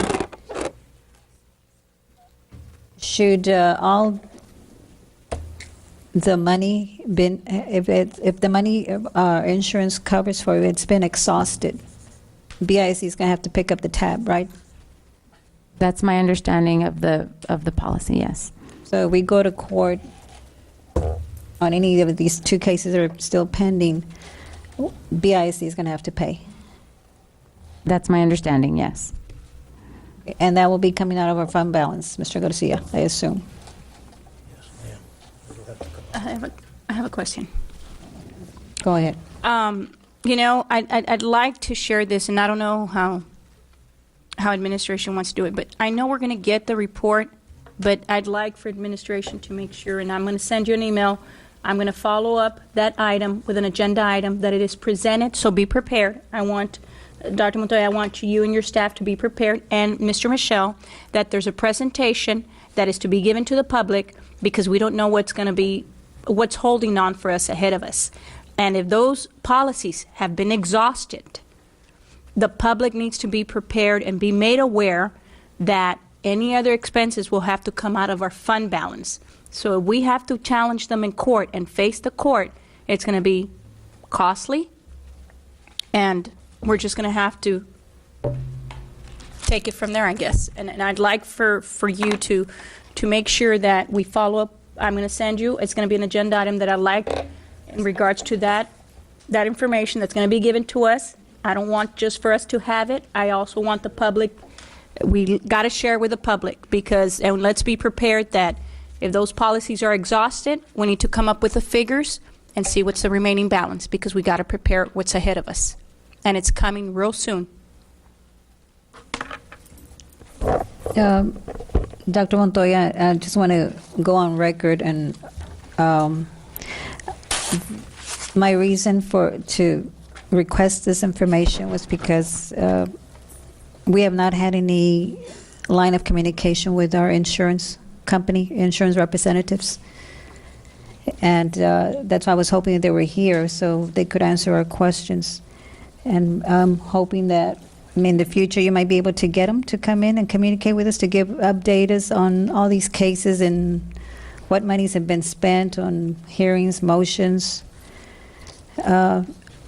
Because what I heard last time, our balances do not look very good at all. I think, Madam Vice President, members of the board, we will pursue that, specifically asking them in the future. And we did ask, but They're not coming they through. didn't come. But, we'll pursue that and ask them to share that information in the future. Yes, because we are entrusted in looking out for the best interests of the district. And, that's what we're here for. And we have to get our answers that we need, and just... I have a problem with this. When they're out here wanting to come and select our bids and do all this hunky-dory show that they're the best insurance company, but then when they need to answer to us, they don't even bother to show up or respond to us. I have a serious problem with that. Just like they come and they want to have our bid given to them, or because they're the best ones in the bidding process, then they should be able to come up here and also answer to us. After they get the bid and they collect our money, because they get paid up front for the policy. Why is it that they can't come and respond and answer to us? Hey, just like they come and stand up here and they're like a bunch of sharks wanting our business, they should be able to stand up and come and respond to our questions. I have a very serious problem with that. So please, if we have to put another agenda item to make sure that they come in, they need to come in. Ms. Yes. May I say something after you? Yeah. I just think that it's important for us and for the public to understand, because we are working on the budget right now. And if we are coming up with a budget that Mr. Garcia and Dr. Montoya and your staff has put together, and then we come up with this surprise, we don't want surprises to hit us, because it's going to be very hurtful for the community. And we don't know where we stand. So we're the clients. We need to understand where we're going and what decisions we need to make. We're the board that has to protect the, as Ms. Longoria said, the district's best interest. And right now, monies are the district's interests. Our finances are very important. And as we come to the end of the budget, this is our process. And so we need to make sure. I don't know how else the attorneys, Ms. Ortiz and Mr. Michel, you can stress that to the insurance company. I don't know if we need to have a letter drafted and sent to them, the importance, so that we have it documented that, we're asking for this because we need it. It's part of our budget process. So I think they owe us that. We can't be blindsided. We need to prepare. We have a budget. What if the case these cases are these cases pending? Are they pending? They're pending. We Yes. just got notified. Both of them are pending. And if we get, sidetracked and we don't know how to approach that, it's not going to be fair for the public. It's not going to be fair for our students or our educators. And we're working on this budget that we want to focus on the actual needs and where we're going to spend the money. Mr. Colunga? Yes, in your comment, Ms. Longoria, that it would have to come out of fund balance. Are you assuming that there would have to be a payout or a settlement? No, that's not what I'm referring to. She said there's 2 invoices that are still pending here on the Juarez case and Rendon's case, I believe it was. On Rendon's case, there's an invoice pending of $217,368, something like that. I don't have my glasses. That's what I'm referring to. I'm not referring to any settlement, just referring whether we have to go to court and how much money, how much more is it going to cost? In going to court, it is a process that we have the insurance attorneys representing the interests of the district and the defendants being sued, and it has to be allowed in terms of the coverage, rather than to say, well, it's costing too much, we need to eliminate the cost of what the insurance is paying. There's no way you can eliminate the cost incurred by an insurance company if they are dealing with a policy claim. You have deductibles, you have insurance attorneys, and we as the district have to work with the attorneys based on their recommendations of legal strategies, legal the motions in court. It is not something that we can determine as far as should they do this or another legal strategy. It is up to the law firm to determine what is the best way to defend the district and the board members in order to have a good outcome and not deal with any settlements or cost the taxpayers money, which is what the prediction I'm getting from Ms. President is for the public to get ready. Well, we're following a process in this lawsuit. Right. It's premature to say that there's going to be some kind of negative outcome, or that the court would be an adverse ruling. Ms. Peña? Yes. For clarification, the 217,000, Dr. Montoya, may I address Ms. Ortiz? Yes, that is coming from district fund balance or from the policy? I understood policy. Did I understand wrong? The policy. Okay. How much money now do we stand that is coming out of the district's fund balance? Are there anything that you mentioned tonight? How much is coming out of the district's fund balance? The total, all I can provide you is the amount that has been paid by the district. That's what I'm asking for. I don't know how much is coming out. How much has been paid? That's okay. The total amount that has been paid by the district on these 3 cases to date is $463,708.36. And that came out of our fund balance, district money, not the insurance policy. District money. Okay. And I see the point because, and that's why they bring up a good point that the insurance company should come here, because on some of these cases, the insurance company says they're going to settle.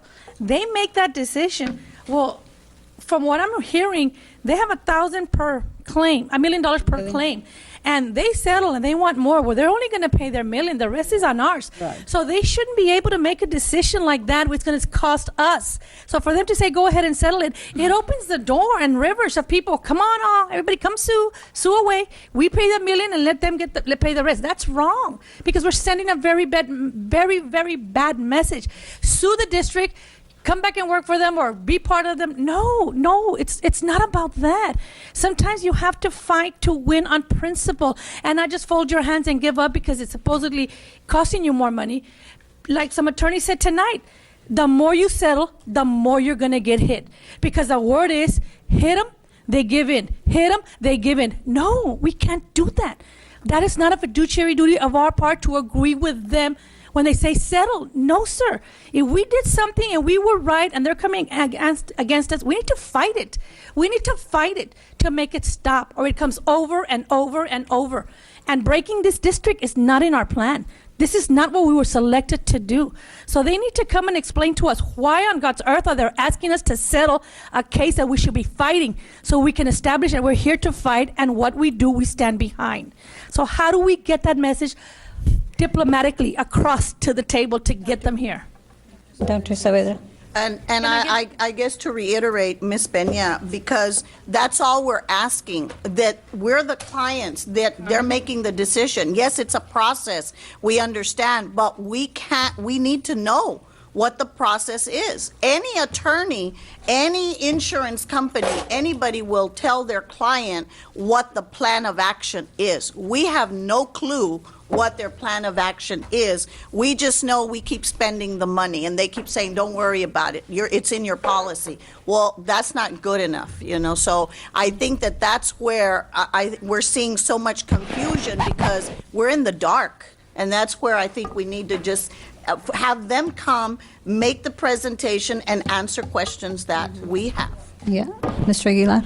Well, I'm glad you said that, because I think in the past, the attorneys had come to talk to us about it and have told us what we should do, and yet the majority of the board has decided to settle. Now, the same thing happened in other cases when our present attorney has advised us what to do, and yet we don't follow through. Once we start that precedent, it leaves up all these lawsuits, and everybody says, BISD has a lot of money. And I thought, Dr. Montoya, that our district had always had in the budget, money for legal defense. And I don't see why in the past, or this current administration is saying that we have to get it from the fund balance. But every year, the superintendent had money budgeted for legal defense. That was for the board attorney. No, that was only for the board attorney, and then issues brought up to the board on votes to pay for those things in the past. But then still, again, you know, we're responsible for the $50,000 and then the insurance. Now, all these expenses you people are talking about is not complete. There's a case missing here with the Rodriguez case, and how much money did we spend? See, it is not, the public is not being informed of that case, only this, and then they're always blaming the previous administration. Okay, well, there's also going on that's a lawsuits, they're not being reported here. Now, to me, I'm saying that it's being biased, but just saying the prior administration did not give us all the report. I think even tonight, it is not present here, because we did pay some law. We can include that one too, Dr. Montoya. Go ahead and, you know what? All of them. Bring all of them. And you know what? I'm going to say this, and I'm going to say it publicly. We have two major lawsuits going, and correct me if I'm wrong, Mr. Michelle, and explain to the public what's ahead of us, because it's once they start deposing people, once they start putting people on the chairs, on the stands, I mean, it is what it is. Hey, you know what? I want to take the challenge. But at the end of the day, if that challenge backfires on us, what are you going to do? Because the money's going to have to be paid out, like it or not. And if we exhausted our insurance policy, guess what? BISD has to suffer the consequences.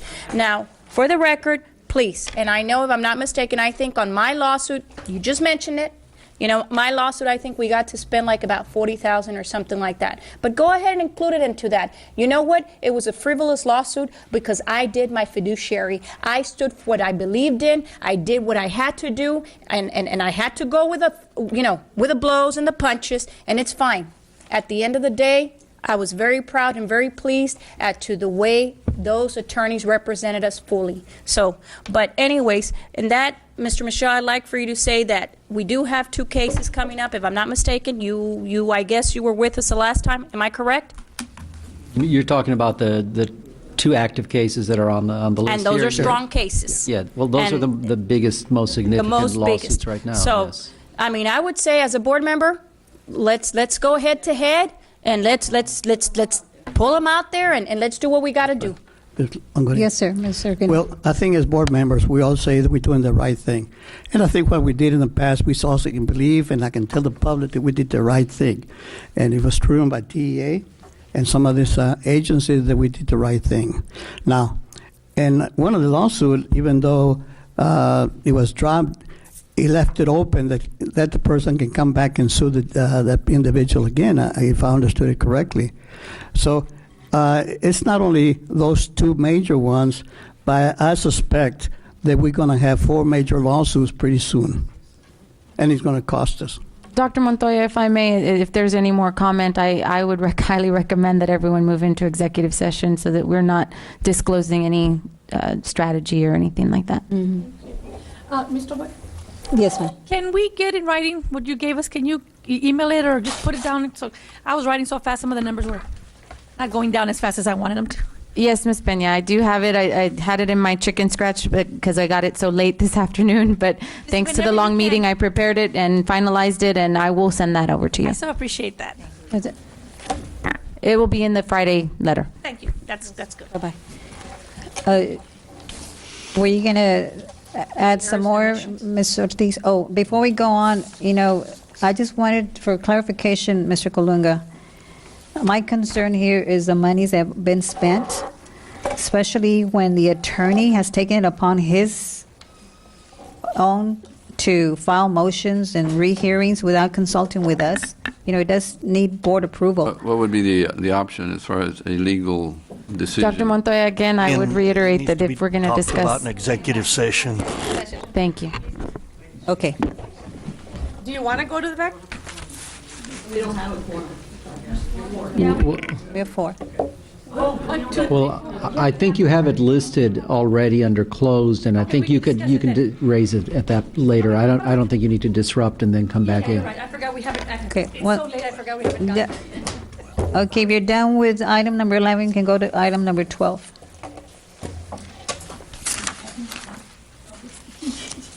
For number. Should have moved that. Yeah.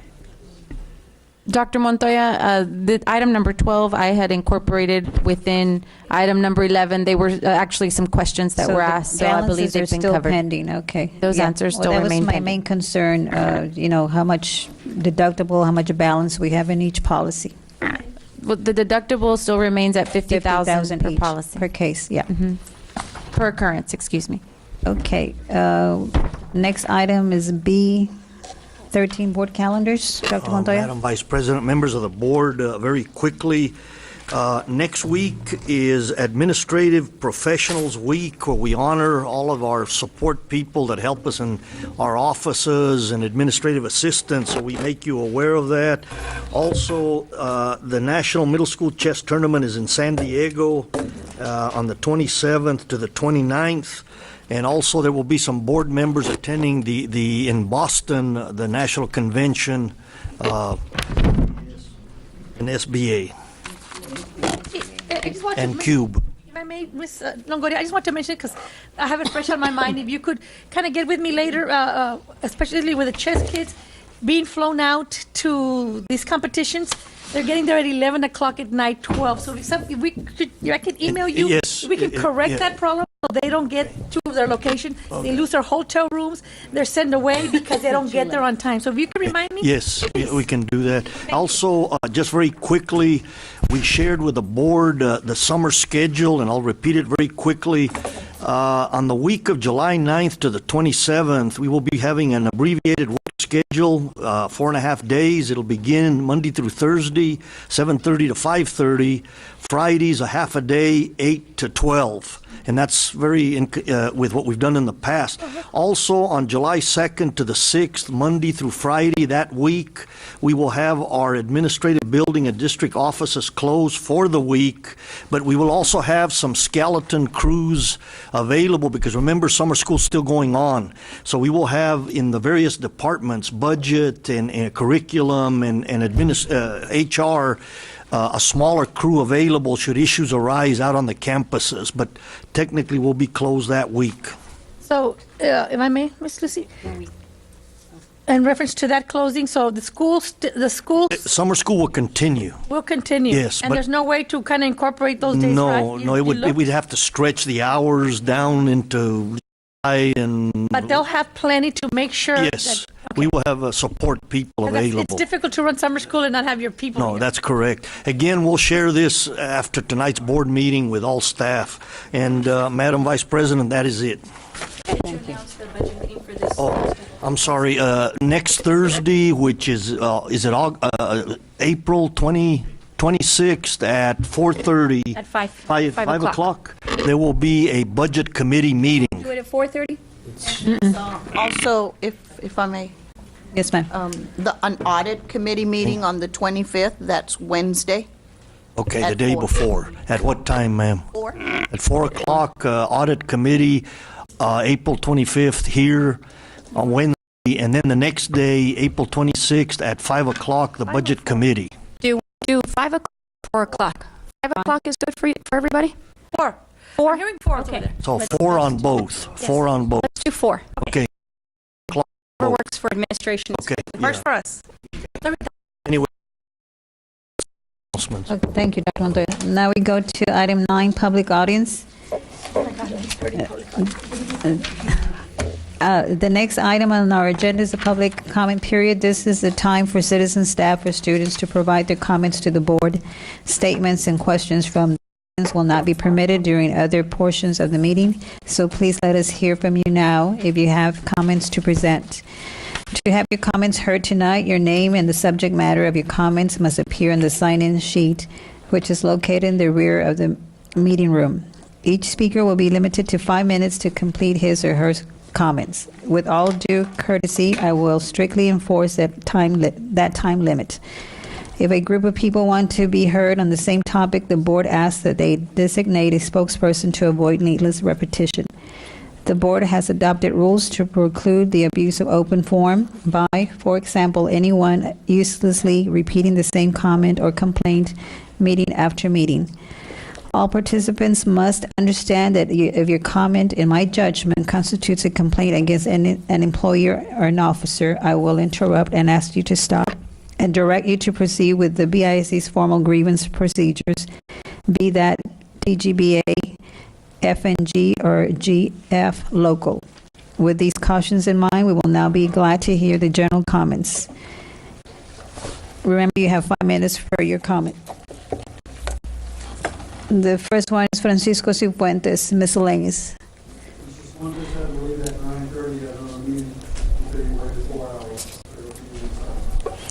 Okay. Mr. Patrick Hammers, budget, star. Budget and star. Good evening, Madam Vice President, Dr. Montoya, people, members of the board. My name is Patrick Hammers. I'm here speaking on the behalf of the Association of Brownsville Educators. Good evening. I was hoping again to start with good news and a thank you, and then when you start talking about all the attorney's bills, I got a little concerned. But first of all, I want to thank Dr. Montoya and his staff. We met with Dr. Montoya the afternoon right before Good Friday, and we had some questions and concerns about the recommended budget. He directed us to his HR staff. We met with them today. They answered some misconceptions that I had and helped us understand the process a little bit better. So we thank them for that. We are in favor of the budget being recommended by Dr. Montoya, which is a $1,600 increase to all employees. We are very much in favor of the 4.25% increase from midpoint for all classified employees. And that was a concern because there was a perception on our part that was not for all classified. So those are all things that the association strongly supports. And hopefully, depending upon, I guess, the attorney's bills now, that there will be money in the budget for it. And Mr. Garcia, you better start looking for the rabbit in the hat, I guess, sir. Good luck. The question on the STARS testing is teachers received notice late Friday afternoon that the history test was moved from next Friday, a week from this Friday, to Monday because of the regional track meet and also because of the National Chess Tournament. The only question that teachers have been asking us is, why did they move it to Monday? Could they have moved it to Tuesday or Wednesday? And the only other question we would have had is that the chess tournament was on the district calendar from the beginning of the year, and we just think that should have been taken into consideration originally.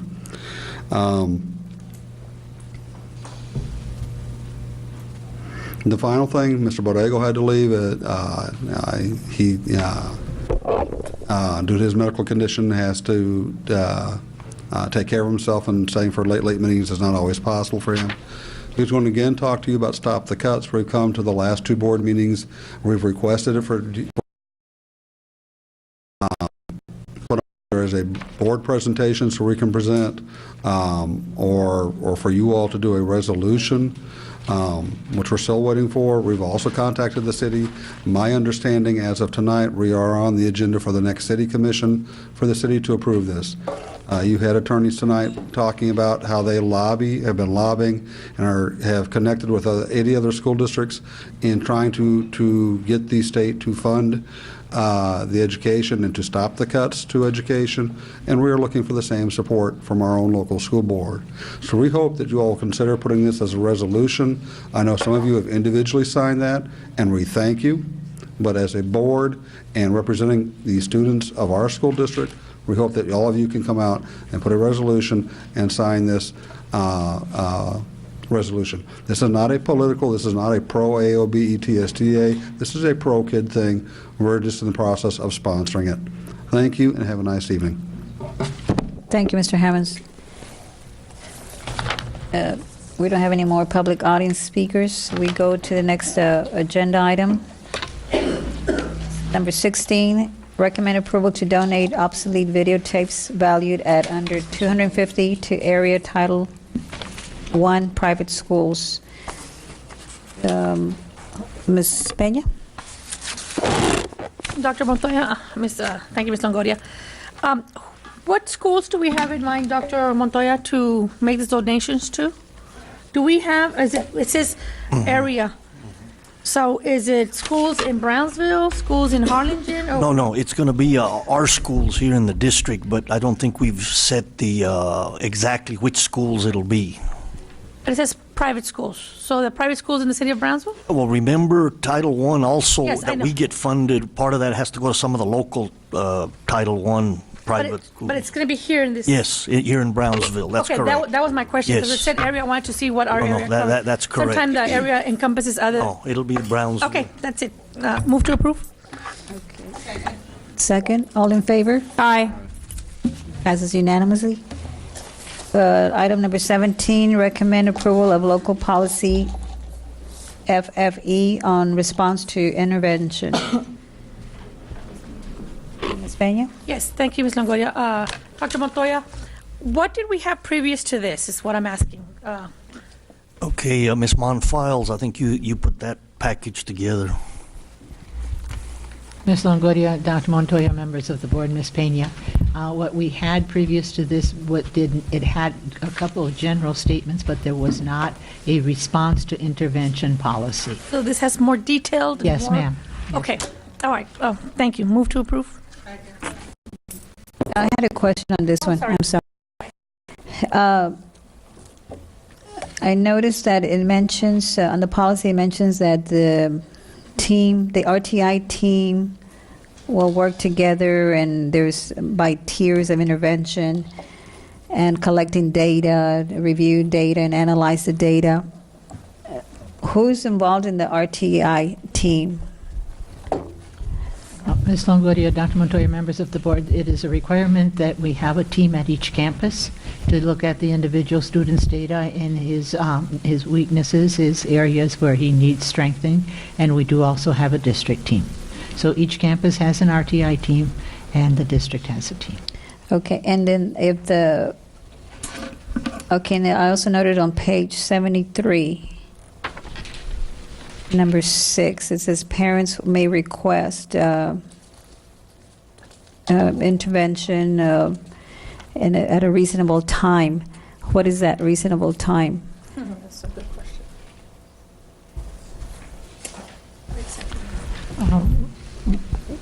I'm sure we would work with parents whenever they requested the intervention, but the sooner we get the intervention requested and we act on it, the more effective we're going to be with the students. Okay, well, I have a concern with that, because if we're going to go by policy, you're going to, I can just hear administration say, I'm sorry, we have to go by what policy states. You did not specify, submit your request in a timely manner. What is, let's see. It's page 74, I'm sorry.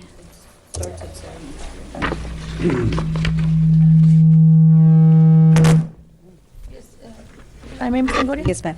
Dr. Montoya, could we specify and put, because the days, the times, because that reasonable Time can frame, mean at least a different time frame. thing for a different person. Some people are very time consumed, you know, this many days, you took too long. Some people are more lax and they give you more time, they're more understanding. We're all wired different. That is too vague for me as far as interpretation is concerned, depending on who's reading it. Ms. Garcia? I guess for the protection of students and to make sure, I think we need to have some type of a time frame, 2 weeks, 3 weeks, 1 week, 10 days, 3 days, you know, I mean, something more specific so we can stay on track with it and, you know, stay within the means too. I think members of the board, since it's local policy, we do have a little bit more leeway. So Ms. Monfiles, we probably need to take that back as per the board's ideas and see if we can specify just a little more information on timelines and that type of thing. And if I may, on those lines, Ms. Longoria, also, because it says on here, you know, the parent, anytime a parent is entitled to request an evaluation for special education service within a reasonable amount of time, the district must decide if the evaluation is needed. And that's where you have A reasonable amount of time it can be. And then if one person says that child looks like he doesn't need any help, okay, yeah. he looks okay. No one really knows the child like the parent and the student and the teacher. Those are the only people that really know each other. So that is too vague for me, because who's going to be the one making the actual decision when the outcome is going to affect only the student? Motion to table this and bring back for the next meeting until we prepare with a little bit of more of a. Then we have to bring it back because it was. Okay, there's I a rescind my motion. Have a second? I had moved, so I'm rescinding my motion. Okay. So now. A motion to table. Second. And I'm going to need a second. Second. Okay, second by Ms. Peña. All in favor? Aye. Thank you. Good Okay. point. I missed that. Okay, the next item, number 24, recommend approval of budget number 111 in the amount of $4,000 for Fund 498, local funded special revenue fund for Brownsville Learning Academy, new funding. I had circled that one. I just wanted to thank Spa Glass for their donation. Contribution, yeah. So, thank you. Thank you. So I motion I second. to approve. Second by Ms. Garcia. All in favor? Aye. Aye. Passes unanimous. Next item, 26. Recommend approval of Kelly Wilk Junction of Function, Inc. to provide contract occupational therapy services to eligible special education students. This agreement is subject to the district's needs and funding. I had circled that item. Anyone else circle that? I have a question, but you can go first. Okay, well, I have several questions, so Go for it. if you want to go first. My question is how strong are they? What their experience, is it throughout the valley, or is it just, you know, they're barely coming down here with us to provide the service, or what? I think Ms. Peña, if you could try to address that specific question. Yes, Dr. Montoya, Madam Chair, and members of the board. Kelly Wink Junction of Function has been a vendor for our school district and for our department. The reason that they were not on the original bid back in August of 2011 was that they just didn't submit a bid. But we've done work with them, contracted services with them, and so at this time the vendors that are under the bid cannot fulfill our obligations. We just can't get them to come on the days and the times that we need for our students. Therefore, we ask that this vendor be approved. And we've done business with them before. I have Dr. Lee Garcia, if you would like to know what the evaluation was for this vendor. I'd like to know how many students are receiving services, because it does say eligible, you know, students that are eligible for services. Mr. Garcia. Yes, good evening, Dr. Montoya, board members. Right now, I wouldn't be able to give you an exact number. I know that we're working with, in this case, we're working with contracted providers in terms of occupational therapy. And so we've had some that, again, had submitted a bid back in August, and so they've worked with us. The reason we're submitting this item right now, some of those vendors have indicated to us that they would no longer continue to provide services here in the district since it's kind of towards the end of the school year. So with that notice, we went ahead and looked, and we found this individual that would be able to provide that service to our students. Okay, and did these students receive direct services, or is it just consultation? Well, it's a combination, but for our vendors, the contracted people that are coming in, they are providing direct services, and when they provide the direct services, like in this case of Ms. Wilkes, they go into the classroom, they do the direct services with the students in the classroom, and they also provide some input for those teachers so that whatever is being worked on as occupational therapy, the teacher can reinforce that skill in day-to-day instruction. And does she work in groups or individual students? Occupational therapy is generally with individual students because, again, needs, and those needs are based on the assessments that are completed. So our occupational therapists generally work with individual students. Okay, and this agreement is for how long? 1 year or the remainder of the school year? Right now, we're looking at just the remainder of the school year. And so some of these individuals we've invited and we've told them to contact the purchasing department so that way when we go out for bids, that if they choose to, they may submit a bid so they could be considered. And is that how much it's going to cost us, $60,000 for the remainder of the school year? We went ahead and put that amount. We wanted to kind of be in terms of if we see that we could have more services provided before the end of the school year, we want to go ahead and have a healthy amount available to us. The contracted services per hour in terms of occupational and physical therapy can be expensive. Mm. Okay, Ms. Peña? Yes, Dr. Montoya and Dr. Garcia. So do you recommend this particular occupational therapist Yes, to be able ma'am. to do the job and fill the needs of our students? Yes, ma'am. Yes, if you look at the attached documentation and, Yes, and, I'm speaking with her, she is someone that's very well qualified. She's licensed in multiple states, and of course, that's been one of the issues that we brought up, that whenever we have contracted occupational therapists, they must be licensed in the state of Texas. She has multiple licenses from different states. She has experience working with autistic students. She has experience working with life skills students. So she has a broad range of experience, and that's why we're asking for her to come in. So you're comfortable? Yes, ma'am. Okay, with that, I'd move to approve. Okay, one more question. Don't we have our own occupational therapists in-house? Yes. How many do we have? Currently, right now, we have 4 occupational therapists that are employed in the district. For next year, we're anticipating, because one of them has indicated that she might not return to the district, so we would have 3. All right, thank you. Do I have a motion? Move to approve. Second. Okay, all in favor? Aye. Aye. Thank you. Thank you, sir. Thank you. The next item is number 27. Recommend approval to update information to current agreement with Texas Department of Public Safety for release of applicant and/or employee driving records at no cost to the district. Somebody circle that, Ms. Peña? Yes, Dr. Montoya. And who do we have that has access? I noticed, I saw Ms. Rodriguez here listed, and a couple of more names. Who has access to get this information? Because I know that a lot of this information is now, back in the old day, it was actually public information, and then they turned it around and it became private because it was being misused.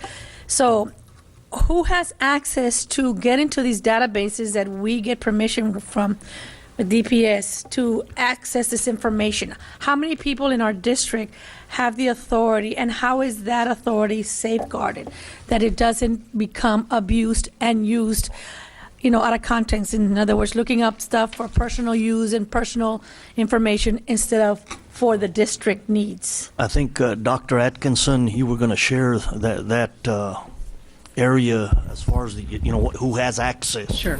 Thank you, Dr. Montoya. Members of the board, in response to Ms. Peña's question, there are 2 people that have access right now, and that's pretty standard for a district, that we would have at least 2 people. You'd have basically a checks and balances.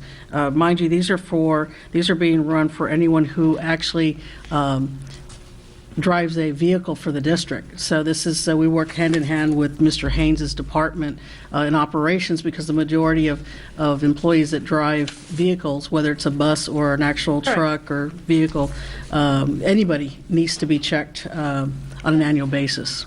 And who are these two people that we have authorized? I'm sorry? Who are the two people that we have authorized?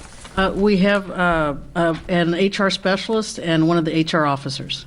Okay, and when one is not in, the other one can be gone to get the information. Have we made sure that one will always be here if the other one is not? Because you only have two people that can access this information.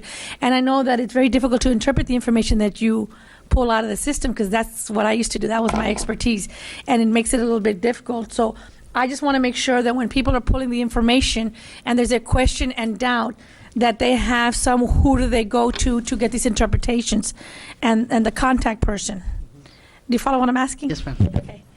Yes. I just make a comment, Dr. Yes. Montoya? I think, and I don't want to confuse the issue here, but when we have, this is basically for those that drive. Yes, And no, I know exactly so we're what- looking at yes. the moving violations that could be on a report versus a criminal history check that we Right. would need more interpretation. No, but driving records are very difficult to interpret sometimes, because it says one thing and it appears that they can't do driving when some of it is administration and some of it is keeping you from driving. I'll talk to you later about it. It's really complicated, where we can interpret it as you're not allowed to drive, and then they go to to DPS, and DPS, no, this isn't keeping you from driving. It means that you just can't renew your license when it expires. But for now, you're okay. But come expiration, you're not going to have a license. So right now, you actually do have a license, but when it expires next month, you're not going to have a license. Do you see what I'm saying?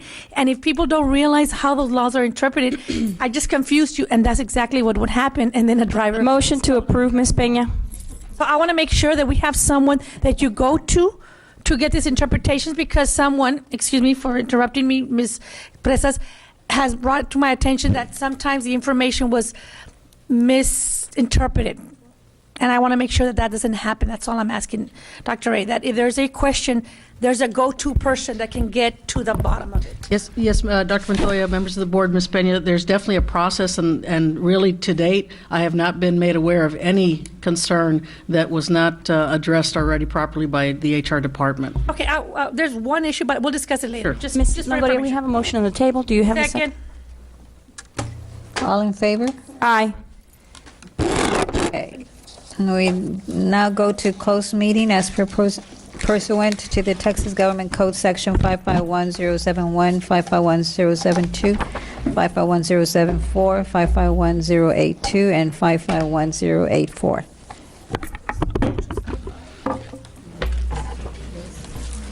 I don't want to forget.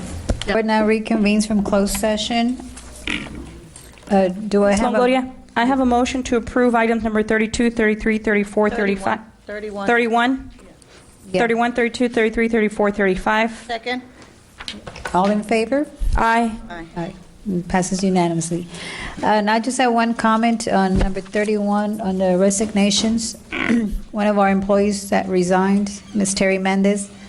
We want to wish her the best and thank her for all the years of dedication with BISD. Thank you, Ms. Mendez. Thank you, Ms. Mendez. Thank you, for Ms. serving Mendez. We wish you the BISD. best. Okay, announcements, We're gonna miss Dr. her. Montoya? Again, the 25th will be an audit committee at 4 o'clock, and the 26th, Thursday, next week, will be the budget committee. And then the next scheduled board meeting, regular board meeting, will be Tuesday, May 1st, here at the administrative building at 5:30, and that's it. Okay, this,